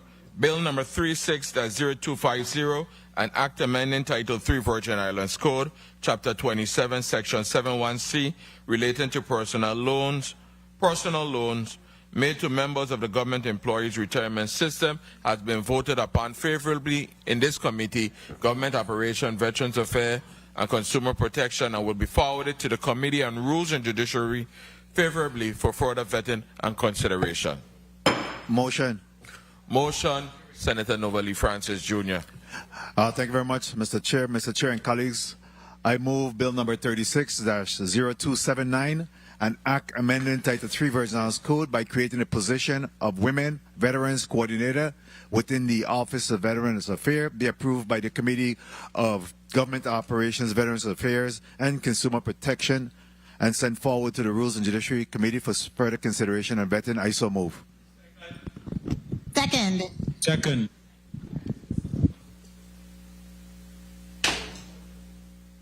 Bill number 36-0279, an act amending Title 3 Virgin Islands Code by creating the position of Women Veterans Coordinator within the Office of Veterans Affairs, has been properly moved by Senator Novalee Francis Jr., seconded by Senator Franklin Johnson, Senator Carla Joseph, Senator Ray Fonseca. Roll call. Yes, Mr. Chair. Senator Ray Fonseca? Yay. Senator Fonseca? Yay. Senator Novalee E. Francis Jr.? Senator Francis Jr.? Yay. Senator Alma Francis Heiliger? Yes. Senator Francis Heiliger, yay. Senator Kenneth L. Gittins? Yes. Senator Gittins, yay. Senator Franklin D. Johnson? Yes. Senator Johnson, yay. Senator Carla J. Joseph? Yes. Senator Joseph, yay. Senator Avery L. Lewis? Yes. Senator Lewis, yay. Mr. Chair, you have 7 yeas. Thank you, Madam Clerk. Bill number 36-0279, an act amending Title III Virgin Islands Code by creating the position of Women Veterans Coordinator within the Office of Veterans Affairs has been favorably voted upon in this committee, Government Operation, Veterans Affairs and Consumer Protection, and will be forwarded to the Committee of Rules and Judiciary for favorably for further vetting and consideration. Mr. Farrell, Director Farrell, I thank you for coming here today, and I'll give you 30 seconds to wrap up. Thank you, Senator. I just want to say thank you to, of course, the bill sponsor, Senator Marise James, for bringing this bill forward, and to all other senators who supported it. This is merely an effort to move Virgin Islands veterans, whether men or women, from being in the underserved category to being in the properly served category. For so long, our veterans have not gotten the services, benefits, and entitlements that they so deserve and are entitled to. And this is just a next step forward for our veterans of the territory. Veterans, we are on our way. Thank you so much, Senator. Thank you, Director Farrell, and your excuse. Director Administrator Dawson, thank you for coming here today and always providing your testimony. Your insight is much needed and warranted. I really appreciated it. Thank you. And do you have 30 seconds to wrap up? To give your closing. Thank you, Mr. Chairman. It was truly a pleasure to be here today, and it's always a pleasure to collaborate with members of this body. Senator Francis referred to a recent collaboration, and it was certainly a great pleasure to collaborate with Senator James on bringing some modicum of fairness to an issue that had been outstanding. So we definitely look forward to continuing to serve our constituents, in this case our members, with our active loan program. Incidentally, I have received the code reference with regards to the employee payments, and that is found in Title 3, Chapter 27, Section 717, Paragraph 3, that requires a repayment amounts must be deducted from the salary of the member at the same time and at the same manner as the member's contributions to the system are deducted. So there's a statutory basis for employee deductions being required for loan payments. With that, Mr. Chairman, thank you for the opportunity to be here today, and I look forward to our next venture. Thank you, Administrator Dawson. You're excused. Senator Marise James, you're recognized for your point of personal privilege. Thank you, Mr. Chair. I just want to thank Administrator Dawson and Director Farrell for appearing and supporting the legislation. I want to thank all my colleagues for supporting it. I really appreciate it, and I believe that the women veterans and the retirees of our community will be better off because of these two pieces of legislation. Thank you again. Thank you, Senator James. A great way to close out the month. At least we could thank women in it. We can close out the month with just budget alone. Anyhow, the Committee of Government Operation, Veterans Affairs and Consumer Protection stands in recess for 20 minutes.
The Committee of Government Operation, Veterans Affairs and Consumer Protection is back on the record.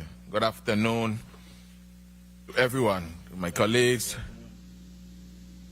you and the listening audience, to my team, media, all employees of Central Staff.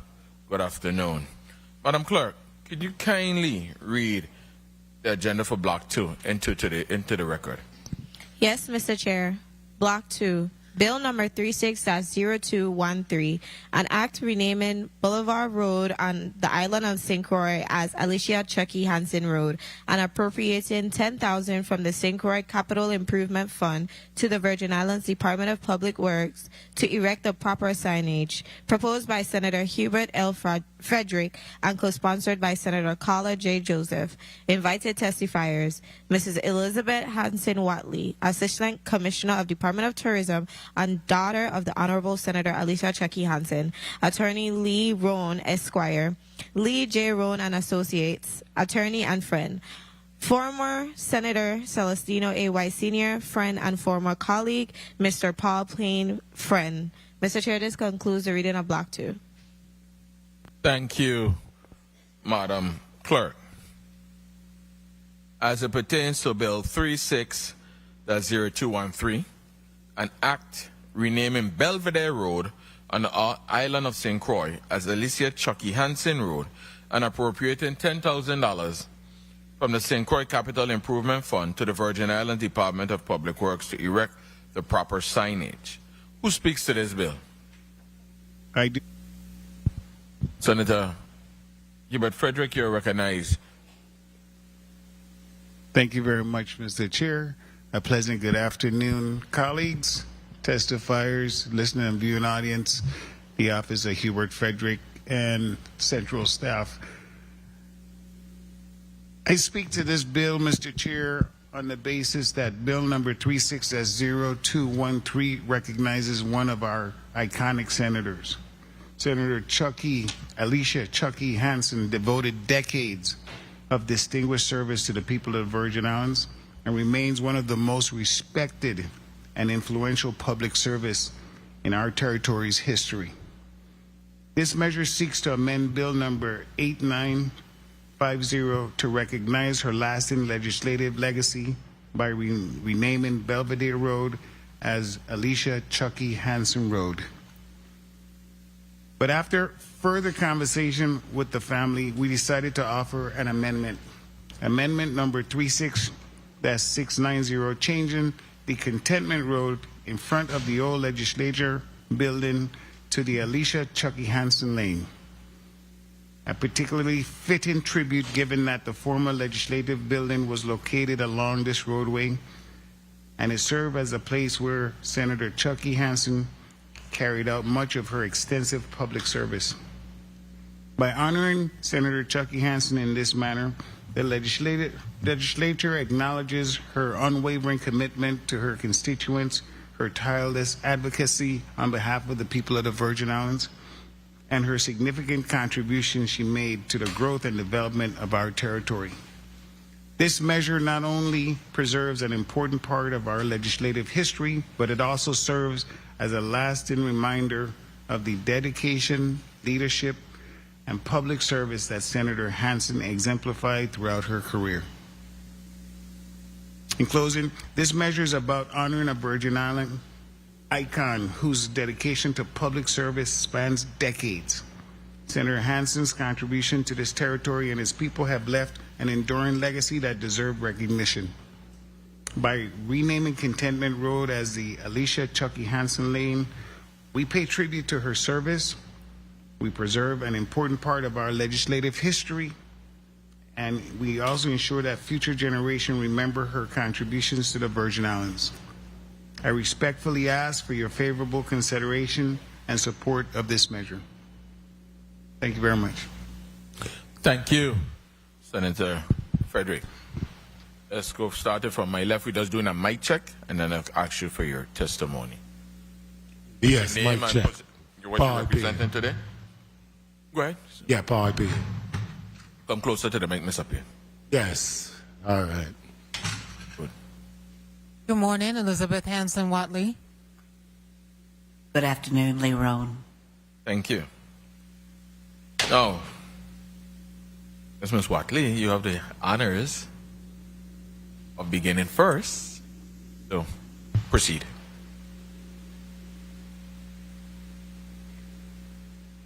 Greetings, Honorable Senator Avery Lewis, Chairman of the Committee of Government Operations, Veterans Affairs, and Consumer Protection, all senators and legislative staff, as well as the present viewing and listening audience.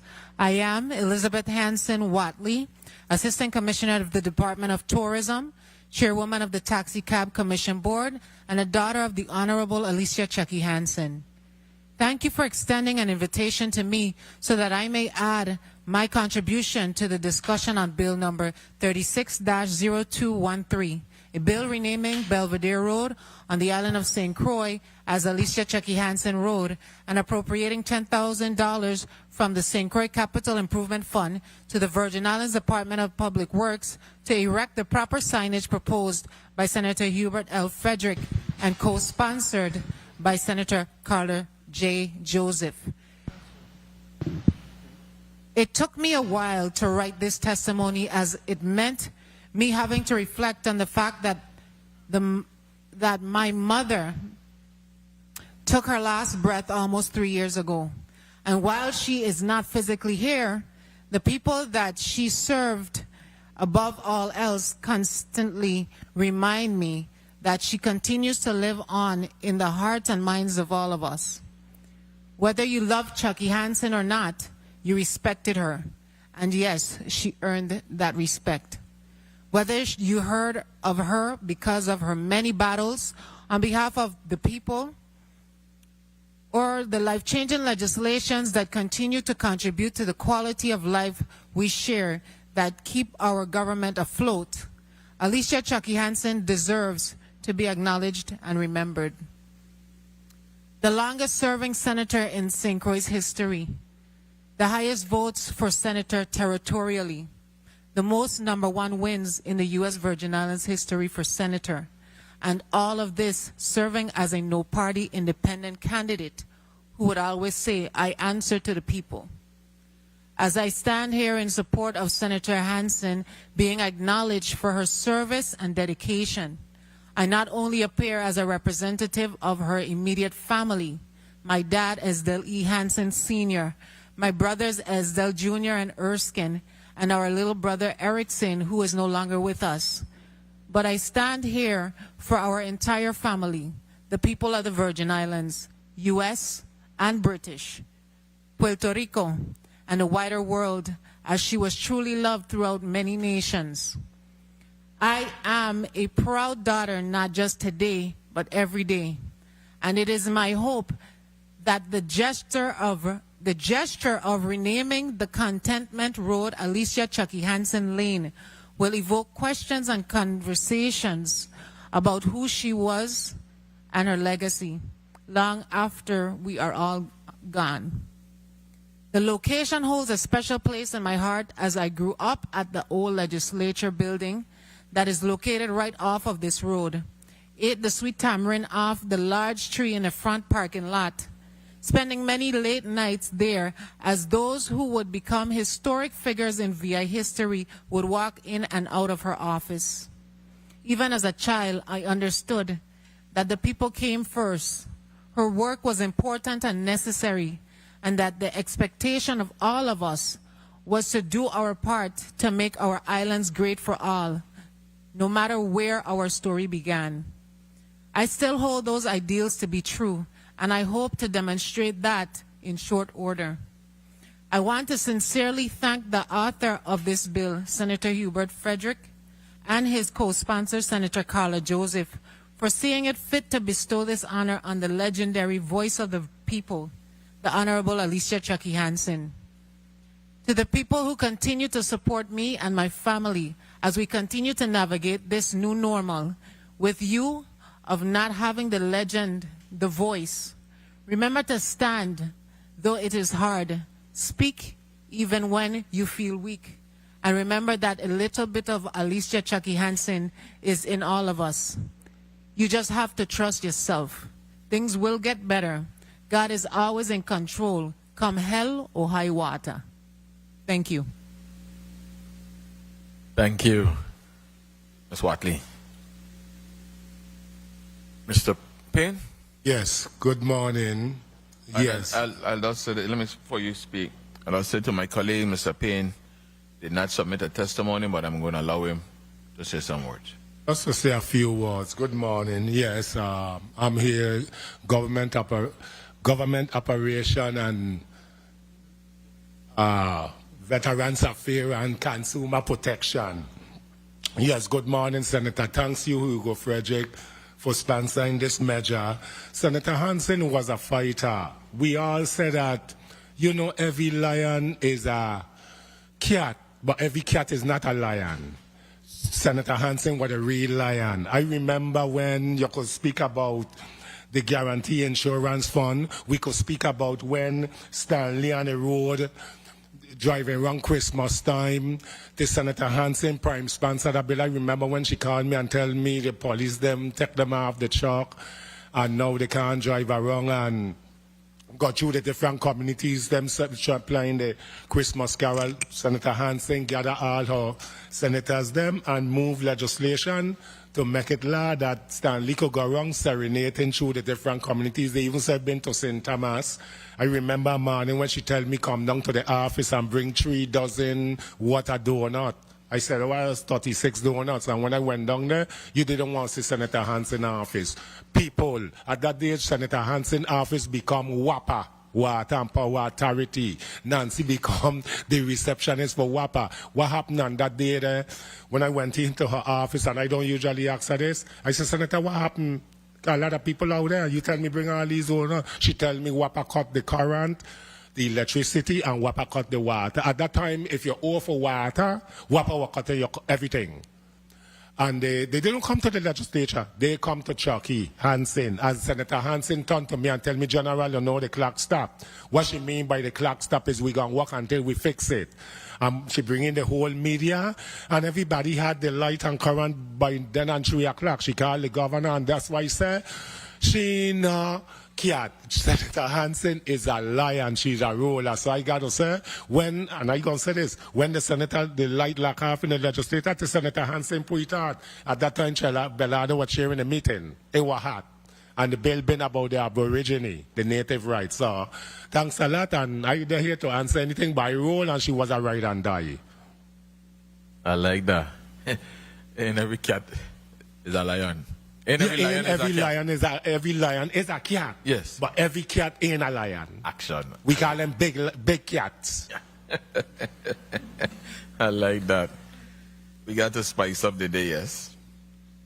Colleagues, we're going to go to a 3-minute round. You only. Oh, Jesus. I apologize. That's our house now. You come with all the cat and lion thing now, don't roar up the place. Attorney Leron, sorry, I apologize. Humbly apologize. No worries. Thank you very much, Senator Lewis. And good morning, or sorry, good afternoon to all the senators and staff and the public that are listening. Alicia Chucky Hansen was a force to be reckoned with, and I am forever grateful and lucky to have been her friend and at times her co-conspirator in certain matters. Chucky was a barrier breaker. She saw matters that needed to be done, and she got them done, even against all odds. She did so both by advocacy and pure determination and commitment. If Chucky decided something needed to be done, she was not going to finish until it got done. Chucky and I became friends and co-conspirators because of a passion for fighting wrongs and fighting for the underdog. She was able to use her ability to pass legislation, and she aided me in using the courts to support that legislation and make sure it was enforced. And thus we were able to use 2 arms of the government to achieve our goals and her goals. Chucky and I worked on the Freedom of Arbitration Act because there was a time when big corporations were making people sign documents that said they had to give up their ability to go to court in order to get employment. Chucky passed that act. It has been supported by our Supreme Court. Unfortunately, the Supreme Court has found that if interstate commerce is involved, then the federal law applies. But it has saved many, many people who would have had to go to arbitration, not have had their day in court. We also joined forces against Alcoa and Glencore when they had allowed those huge mountains of red dust to accumulate over by the refinery area and then blow all over the western part of the island in the hurricane. That case took 27 years. Unfortunately, Chucky was not still alive when it finally ended. But Chucky was instrumental, and I could have never done that without Chucky. And she fought and counseled the neighborhoods frequently. As with all groundbreakers and fighters for the people, there were many who fought against her, and in many ways. There was even a controversy about her name, and in 2016 she had to officially change her name because people were trying to keep her off the ballot because they couldn't beat her any other way but sheer foolishness. Chucky was recognized not just by the Virgin Islanders but nationally as well. She was honored with a speaking slot at the Million Women's March in Washington, D.C., and she was counseled and consulted by many national officers. She not only spoke to the people from the Senate floor and from her radio show, keeping in touch, but she would also roll up her sleeves and serve food to the needy after hurricanes. It is fitting and well-deserved that this Contentment Road be named Alicia Chucky Hansen Road. And I thank the sponsors immensely for this opportunity. Thank you. Do we have anyone else? Any online? Good. I know former Senator Celestino White was invited. I haven't heard anything back from him. We're going to proceed. Colleagues, we're going to proceed with a 3-minute round, beginning first with Senator Novelli Francis, Jr. Thank you very much, Mr. Chair, and good afternoon to everyone. Thank you for your testimony. I want to certainly recognize the bill sponsor and presentation of this piece of legislation. And I stand in support of the legislation. You know, love Chucky Hansen or not, she has been one of the most steady legislator over the years here in the Virgin Islands. I know as a young law enforcement officer, many times, you could rely on Chucky to show up. Be it whatever there was activity for the Virgin Islands Police Department, a funeral, a party, you always expect Chucky to show up and show out. She walk in the room, a lot of time late. Bump every table, bump every chair, but you're going to recognize that Chucky Hansen is in the room. And, she had a level of respect from her colleagues and this community, and regardless of what, again, she's always been steady. I had the opportunity to serve with her in I think it was the 32nd legislature of the Virgin Islands, and we were obviously on opposite side, me being a Democrat, she being an independent, but nonetheless, they've always been a cordial relationship. And after leaving the Senate, we have had the opportunity to dialogue a lot of time. She'll call and offer advice, suggestions, recommendations, or whatever in regards to a particular piece of legislation or something that's going on in the community. Particularly, she looked out for some of our youngsters in terms of the time when the summer job was needed for individuals that, she wanted to ensure that she's able to support them in getting some of that summer jobs or internship, so she made the calls that was necessary to make sure that those individuals had a seat at the table. So, again, I stand in support of this piece of legislation, and really, Elizabeth, I can't imagine, certainly that you've missed her. Your family has missed her over the years. And even when she took sick, as a cancer survivor myself, we had conversation up to very recent before her passing. It was a surprise when she passed because, she sounded strong and good. up until that last time. So I truly believe that Chucky Hansen, when the history books are written, she'll definitely be there in the history books and be one of those steady leader that have been well respected throughout. And again, you don't have to like her, but like you have indicated, you will respect the work and her contribution. She had supporters that truly believed in her because, again, they knew that they could rely and depend upon her. So I stand in support of this piece of legislation. I'd just like to ask, how have the family has been able to cope with such a giant over the years that has really been a steady part of, Mr. Chair, if I may just wrap up, a real trigger in their life. Complete, Senator. Hey, how have the family been able to cope with that situation? I think the best way I could say it is through community support. One of the things that I knew in her life was that she was very popular and well accomplished. But when she was no longer physically here, what remained was the love that people had for her across the board. Didn't matter what roots they came from, what island, what nation. People reached out to me from all over the world, people I didn't know, and shared stories. And at the end of the day, it's all about how the people felt about her. She would always say, I ain't looking for nothing except for blessings from God. When I would say, well, nobody mentioned that you did this or you did that. You named the court, you named the Wang Louis Hospital. You got no recognition.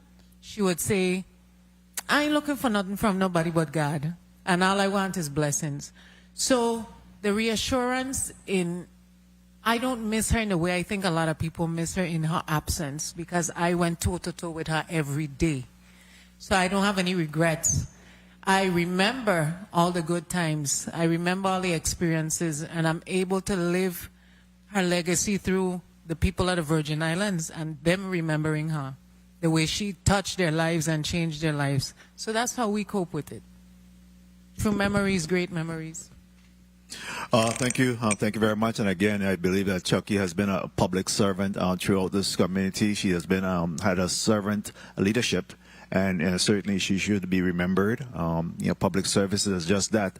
You make all of these contributions, you're gone, and people forget about you.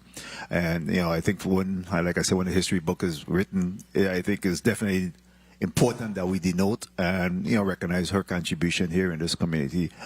So I do intend to support this piece of legislation. Thank you. Swatley, you wanted to add something? Yes, Mr. Chair. While we're on the subject of legacy, I did want to bring to the Senator's attention that one of the legislation she passed with WAPA for reconnection is supposed to just stay at $25. There's an additional late fee now added, and so I would love, in remembrance of her, that you all look into that, because I think that it was fitting to keep it at the $25. I don't want anybody going around the Mayor Barry Bush to undermine the legislation. And we know if you can't pay $25, you can't afford more than $25, right? So that's just something I wanted to bring to your attention to look into that. Thank you. Thank you. Point well taken. Senator Franklin Johnson, you're recognized for your 3 minutes. Good afternoon. Thank you very much, Mr. Chair. Good afternoon to my colleagues. Good afternoon to the testifier. Good afternoon to the viewing and listening audience. I first met Chucky Hansen when I was going to Claudio Marcos School. She was the school monitor. So I was a little boy, and she still had that Puerto Rican accent still. And it is only years after I found out that when she first started that job that she had just come from Puerto Rico. But if you go in my office right now, you'll see a picture of Chucky Hansen in my office. A little picture when we had her body line state from some family members. And I didn't just take the picture to take it. I put it up in my office because she was one of the persons that would call me when I first got in the legislature and give me a little insight. She was always quiet. I ain't tell you nothing, but telling you this. And she would always guide me many days with things that I might not have known or was not aware of. And I thank her for that every day.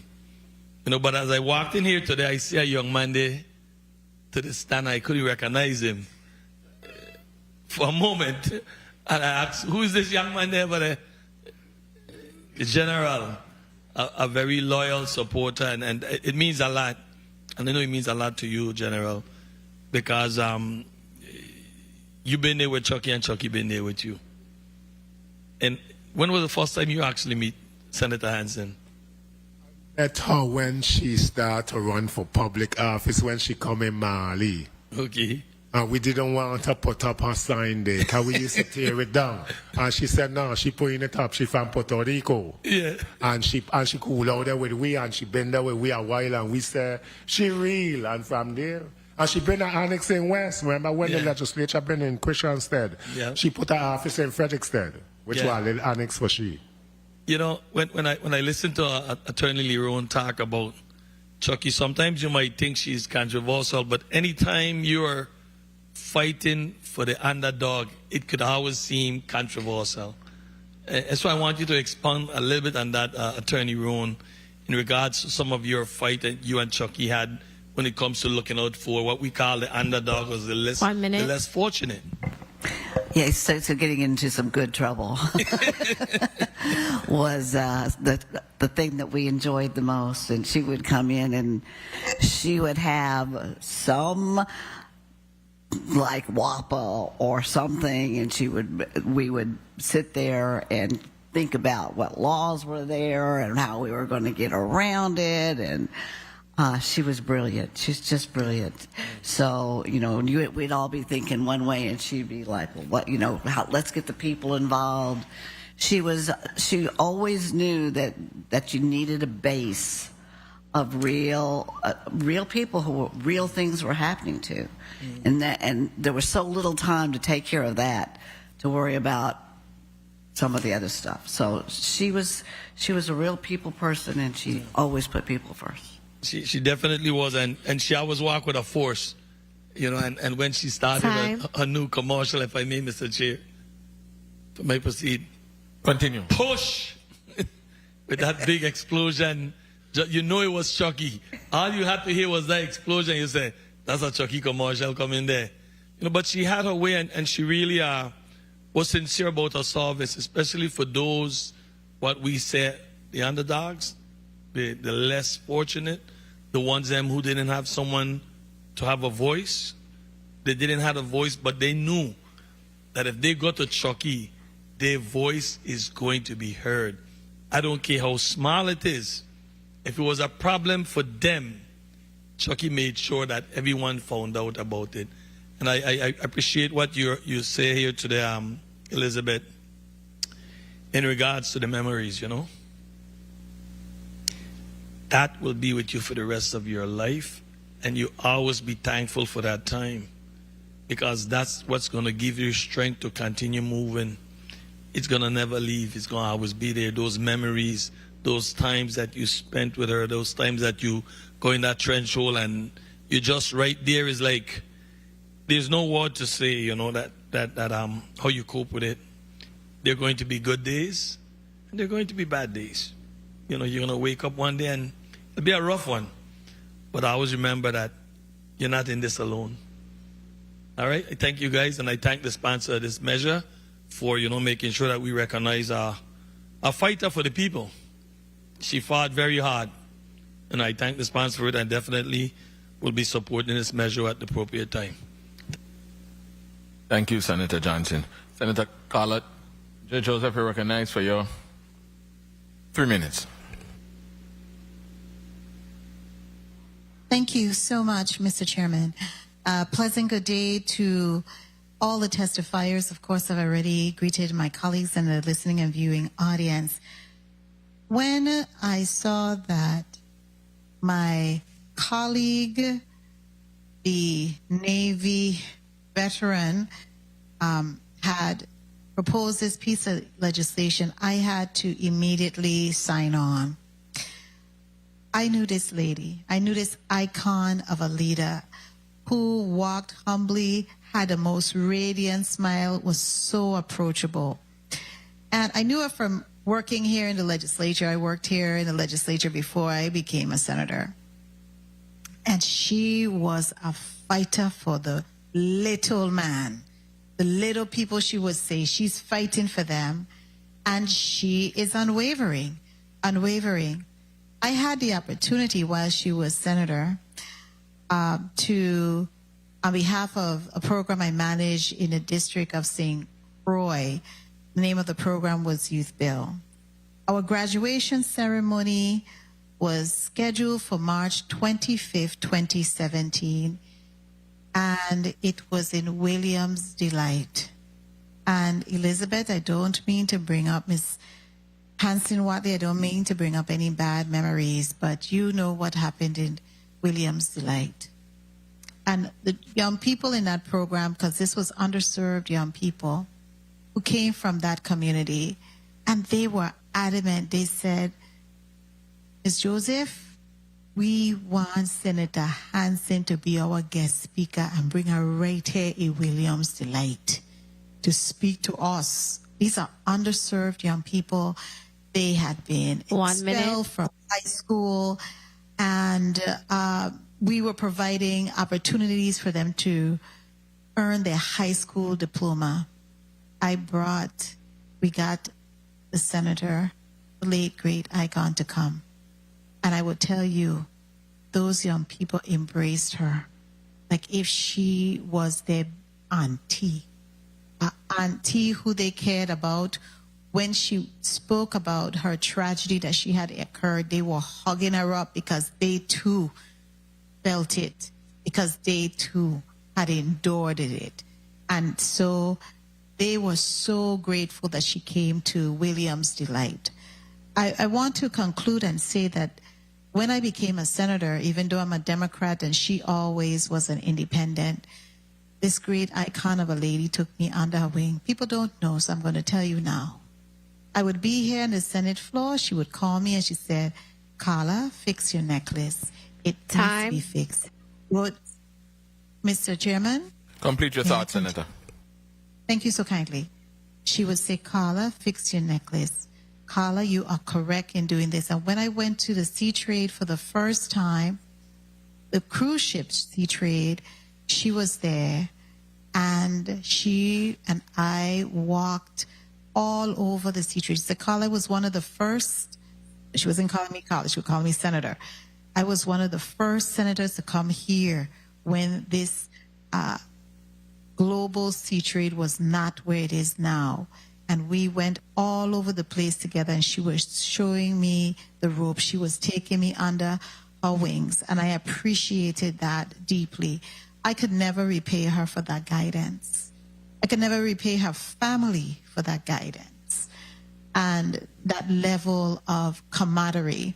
So for me, this is about time to give this great lady her flowers. I hope that we would have been able to do it while she was living, but I'm thankful still that we have a fearless senator who is willing to do it. And I signed on, and I'm ready to vote in affirmative. Thank you so much, Mr. Chairman, for the leeway. Thank you, Senator Carla Joseph. Senator Alma Francis Heiliger. Thank you so much, Mr. Chair. I can't see you, Senator Francis Heiliger. Oh, sorry. To see you now. Can't see you now. I'm here. Okay, media got it? Okay, thank you. Unfortunately, I can't. Today was a day I wanted to physically be in there because this one is kind of special for me. I met Senator Hanson about 20 years ago as an employee working at the legislature, and me and her always hit it off great. I remember the day I got the phone call and they shared with me that she had passed away. Now, I'm not a crier, but I'm not going to lie to you. I literally slumped backwards and tears started to come down my eyes because all I kept saying is I'm going to miss her. Because a lot of people don't know.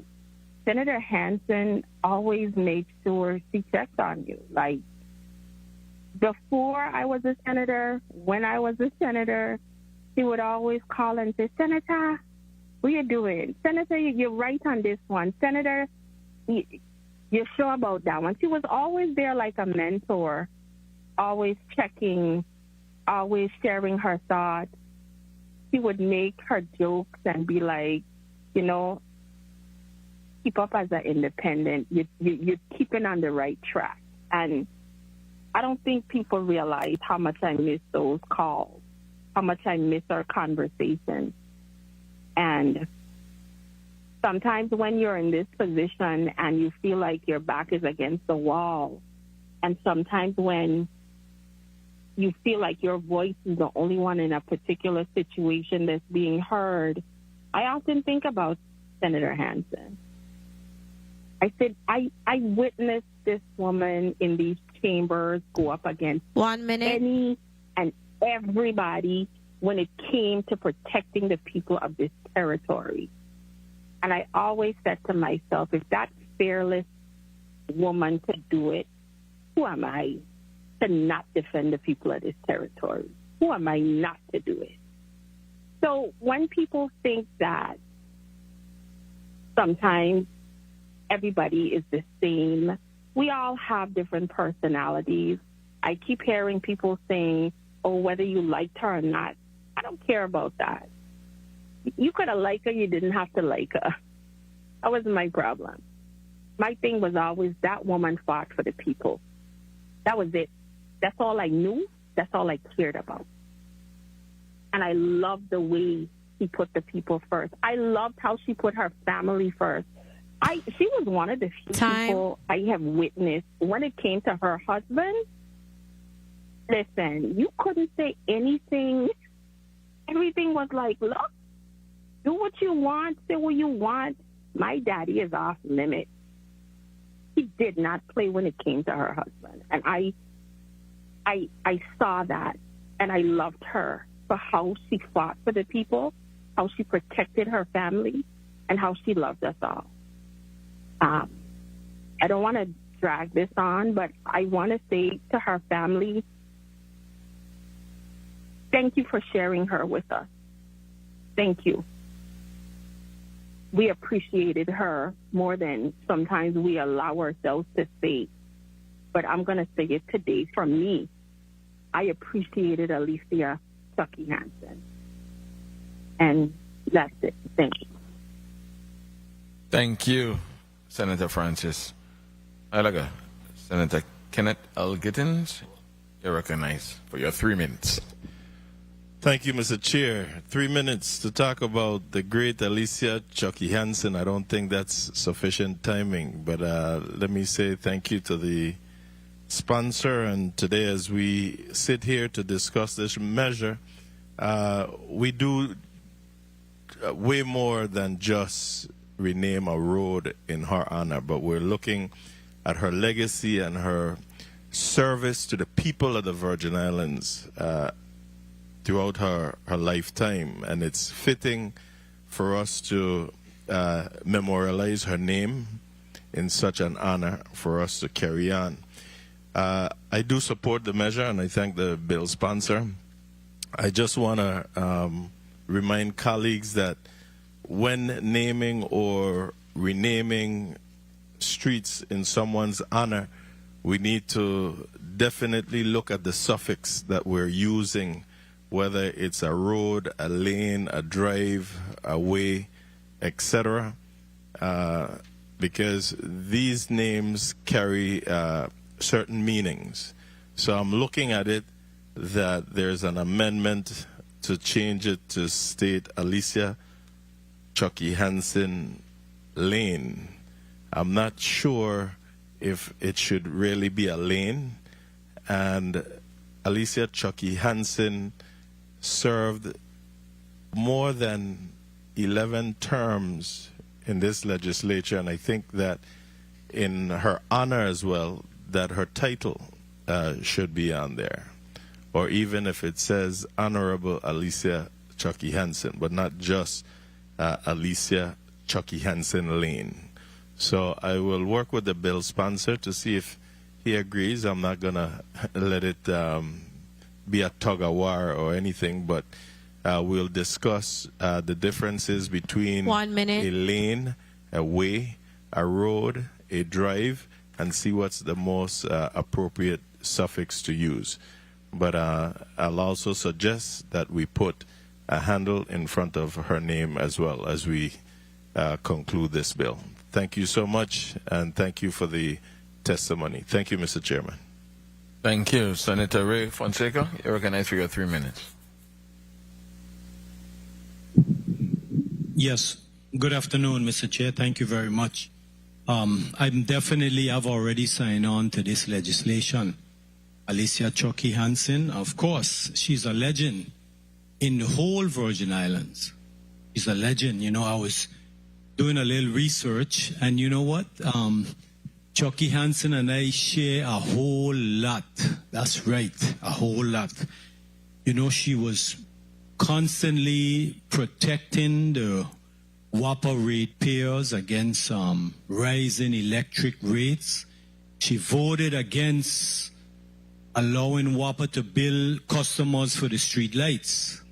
That's right. As a matter of fact, in 2017, she pointed out that WAPA had went back to fuel oil from the propane because they could not pay the propane supplier. Well, Sir Popa, we right in that stage today. We need Chucky Hansen. We need Chucky Hansen because those things that Chucky Hansen, Honorable Chucky Hansen, Senator, was fighting for with WAPA, WAPA is right back at it again. That's right. Like how my senator from Frederickson would say, again. Sounding like a crucian today. How are doing, Mr. Vice President? You know, I met Senator Hansen a few times. I used to run into her in the Frenchman's Reef Hotel quite often. But you know, I'm going to tell you something. She always had a fantastic hairdo, Papa. A fantastic hairdo. Listen, Senator Chucky Hansen was always well-dressed. I always noticed that about her, you know, she was well-dressed. So, you know, I'm definitely signing on to this. This is well-deserved. I have a picture. I was looking through my last pictures of her. The last picture we have with her is a picture of me and the current president of the legislature and also the Rules Chair, Madam Rules Chair. We were at Miami at a Sea Trade Convention, and we took a picture. So that's the last picture that I have of her. You know, a brilliant, brilliant senator, legislature. But the stuff that Senator Hansen was fighting for, you know, against WAPA and abusing the ratepayers and not having reliable electricity service, that's the same thing we're having today. I just checked my phone here. WAPA say, even though last week they say we off a rotation, guess what? Bavoni off again because a lightning strike WAPA. Lightning strike WAPA. That's right, the guy right here. I just sent it to all the senators in the senators' web chat. Lightning strike WAPA. You see that? We're here honoring Chucky Hansen, and they are realizing that we need a Chucky Hansen today. So I'm going to do my best to take up that mantle. Senator Chucky Hansen, rest in peace, and congratulations to all of the family and well-wishers and testifiers. Blessings. Thank you, Mr. Chair, for the time. Thank you, Lightning Fonseca. Thank you.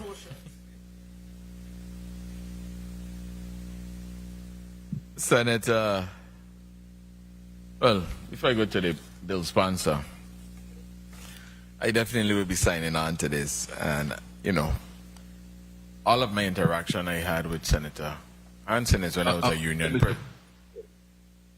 a union president and in my labor role. And it always was a good, you know, insight. And she would say, don't give up, don't mind them. Go right in there and tell them this and tell them that, you know. And, you know, and just remembering some of the commercials, you know, and she had said, Chucky's back. You know, and I remember one Senate hearing, she told my good friend, Hugo, you, Hurricane Hugo. You know, it's not a WAPA issue, you know, but they are the people. Some may like to differ, but you know, that's them. And yes, they are nice me, so they have my support. The family have my support on this one, you know. I'm a firm believer that I think that people should have their flowers while they're alive so they could smell the fragrance. In this instance, you know, gonna light up the road. Ain't gonna be no more Belvedere Road or Contentment Road. It'll be the Chucky Hansen Lane Road. Sorry. Senator Frederick, Mr. Chair. Oh, sorry. I didn't see you today, Okay, man. no, if he's next, I yield. No. You are next. He's last. You're next. Sorry, Senator DeGraff. I didn't realize you were back in the chambers. I do apologize. Thank you, Mr. Chair. You know, I do apologize also to running from one meeting to the next. I had to be here. Chucky Hansen is like, you know, the Halley's Comet. You know, these rare occasions come every blue moon, and Chucky is one. To the family, thank you for sharing her with us. You know, I have a unique, distinct honor of having the opportunity to work with her. And, oh man, everything I thought I knew, or I think I know, or everything, she knew it way before. You know, so I'm going to make her, she's also an honorary Savanero. So for life, the family have a pass to come Savan anytime, you know, but because she wasn't just a senator from St. Croix, like I would like to say, she was a Virgin Islands senator, a representative of the territory. And that's rare because fierce. She was fierce. Like my one colleague said, she fierce about her family, but she fierce in her beliefs, and she knew every technique in this institution. So a lot of the little tricks and stuff, the little ways to get around things and address things, she taught me well, you know, and I will take them to my grave because I highly appreciate what Chucky has done for me. And in the 32nd legislature, we were there and she was in rare form. So to know that she spent all the years she spent, because service is something that you don't look to do. Service is in you. And that's what she was gifted with, serving the people. So to the family, to the sponsor, thank you. I think this is, you know, I had the opportunity to name 10 buildings and roads and stuff after Virgin Islanders. And I would name everything colonial after Virgin Islanders. So I'm very happy to hear this. And I think, like Ariadne told me, when I named the road after Ariadne, he said he didn't want to be Ariadne Road. He wanted Boulevard. So from knowing Chucky, how big Chucky like things, she would want a boulevard or highway. So keep those things in mind. And we talk about lane and we talk about think grandiose when it comes to Chucky Hansen. So Chucky Hansen Boulevard, Chucky Hansen Highway, that's what Chucky deserved. That's what Chucky would like to have. So, Mr. Chair, I just wanted to make sure, put in my 2 cents to it, even though I'm not a voting member, I support this 100%. Thank you for the time, Mr. Chair. Thank you. And I do agree with you, Senator DeGraff, that Chucky wouldn't want it to go no little but just road, boulevard, highway, express lane, man, something. Senator Frederick, you're recognized for your 3 minutes. The bill sponsor. Thank you very much, Mr. Chair. Again, a pleasant good afternoon, colleagues testifying and listening to the audience, my office and central staff. I'm excited to have been the sponsor of this measure because I knew the name as a child. I knew the name when I returned home as an adult. And I met the legend, and I was so impressed with her. That big grin, that big smile that she has, you know, and she likes to hug. So she hugged me, and I was like, why is she hugging me? I haven't done anything. But that's just the way she was. She was, I've been in the job for 17 months. She's been in the job for 22 years. That's amazing. I can't imagine being in this job for 22 years. She did it, and she loved every minute of it. So that was impressive. That's pure pure service. I mean, that's what she is. She really is a public servant. And so I aspire to be as her, and that's my charge, to be just a fraction of what this great woman was. So I give her flowers for everything she's done to the people, for the people of the Virgin Islands. She's not perfect. I probably would not have voted for every single initiative she put out there, but who says you're supposed to? So, but overall, I think her impact was very impactful and a tremendous benefit to the people of the Virgin Islands. And she has some wonderful children. Erskine is a buddy of mine. I like him personally. When I first started, I got my little tidbits from him, what to do. I didn't get it the first time, but the second time I took everything he told me and look. So it works. You know, there's a magic in that family about elections, and that's unique. And I just want you to know, Ms. Hanson, that, you know, your mom deserves every bit of the recognition we're giving her today. This is a small token for the work she did for the community. Thank you, thank you, thank you. Let your dad know, let your brothers know. We thank you from this institution and this community. Attorney Lerone, you were always with her when I went out. I just wanted to know, you guys were more than just, she was more than a client of yours. She was actually a friend, right? Oh, she was a great friend of mine. She worked with me sometimes. When she wasn't in the legislature, she worked at point. She worked in my office for a while. But we just clicked. She could finish my sentence, and I could finish her sentence at times. So we were close. Yeah, that's your girl. So just wrapping this up, whatever we need to do to modify the end of the name, the Alicia Chucky Hansen Freeway, we'll come up with it. So Time. Thank you very much, Mr. Chair. Appreciate the time. Thank you. Could I have legal counsel to the floor? Legal counsel, could you please come on to the floor? The Committee of Government Operation, Veterans Affairs and Consumer Protection stands in recess for 2 minutes.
Committee of Government Operation, Veterans Affairs, and Consumer Protection is back on the record.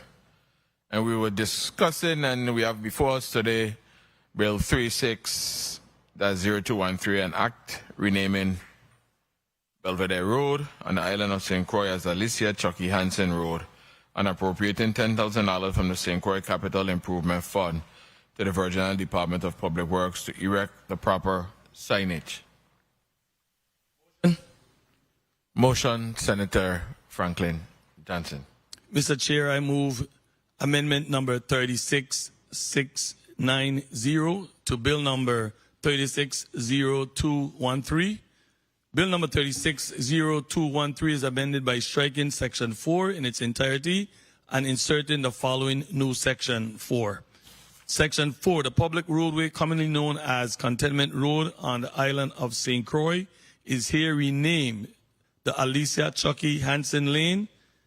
Technical amendment, Senator Alicia Chucky Hansen Lane, in honor of Senator Alicia Chucky Hansen, long-standing legislative legacy and service. The Contentment Road is particularly fitting to be renamed for Senator Hansen, since it was along this road that the legislature of the Virgin Islands was previously located and where Senator Hansen performed much of her extensive service. The Department of Public Works shall, within 90 days of this enactment of this act, erect at each end of the Contentment Road a sign bearing the inscription of Senator Alicia Chucky Hansen Lane. I so move.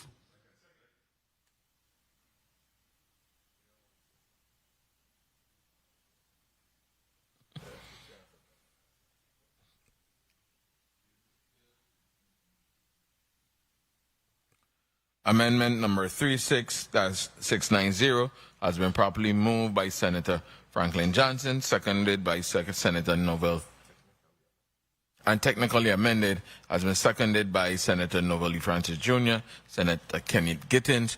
Hearing no objection, so ordered. Motion. Motion, Senator Franklin Johnson. Bill number 360213, an act renaming Belvedere Road on island of St. Croix as Alicia Chucky Hansen Road, and appropriating $10,000 from the St. Croix Capital Improvement Fund to the Virgin Islands Department of Public Works to erect the proper signage, be voted on favorably in the Committee of Government Operation, Veterans Affairs, and Consumer Protection as amended, and be forwarded to the Committee on Rules and Judiciary for further consideration. I so move.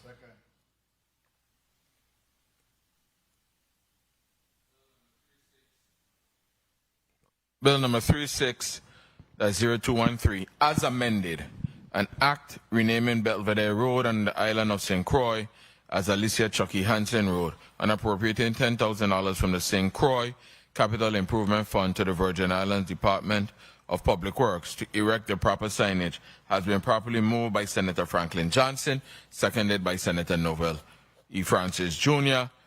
Roll call. Senator Ray Fonseca. Yay. Senator Fonseca, yay.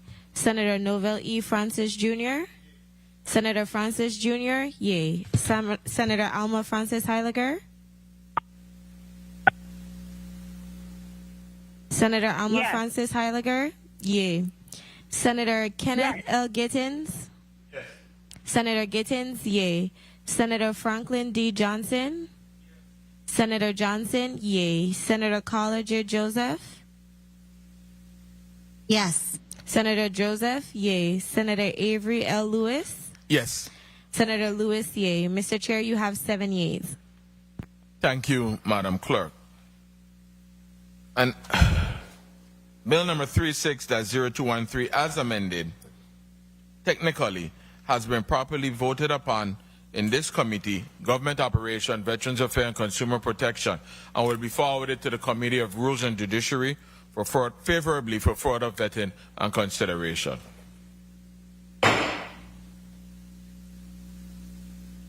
Mr. Payne, give you Well, 30 seconds to close out. Yeah, Your thank last order. this committee, as Senator Hansen will say, this is your Senator Alicia Chucky Hansen keeping in touch with with my people. God bless and keep, but thanks for the committee, and St. Croix will love this, and I will love the lane. Thank you. Thank you. Sun shine bright by day and the moon shine bright by night. Everything we do shall be upful and right, but this thing have to be all night for this thing to be all right. God bless and keep. Stay up. I love to hear that on the radio. Attorney Leron? I thank you very much on behalf of our friends and the people of Virgin Islands. This is a great day. Excellent day. Ms. Watley?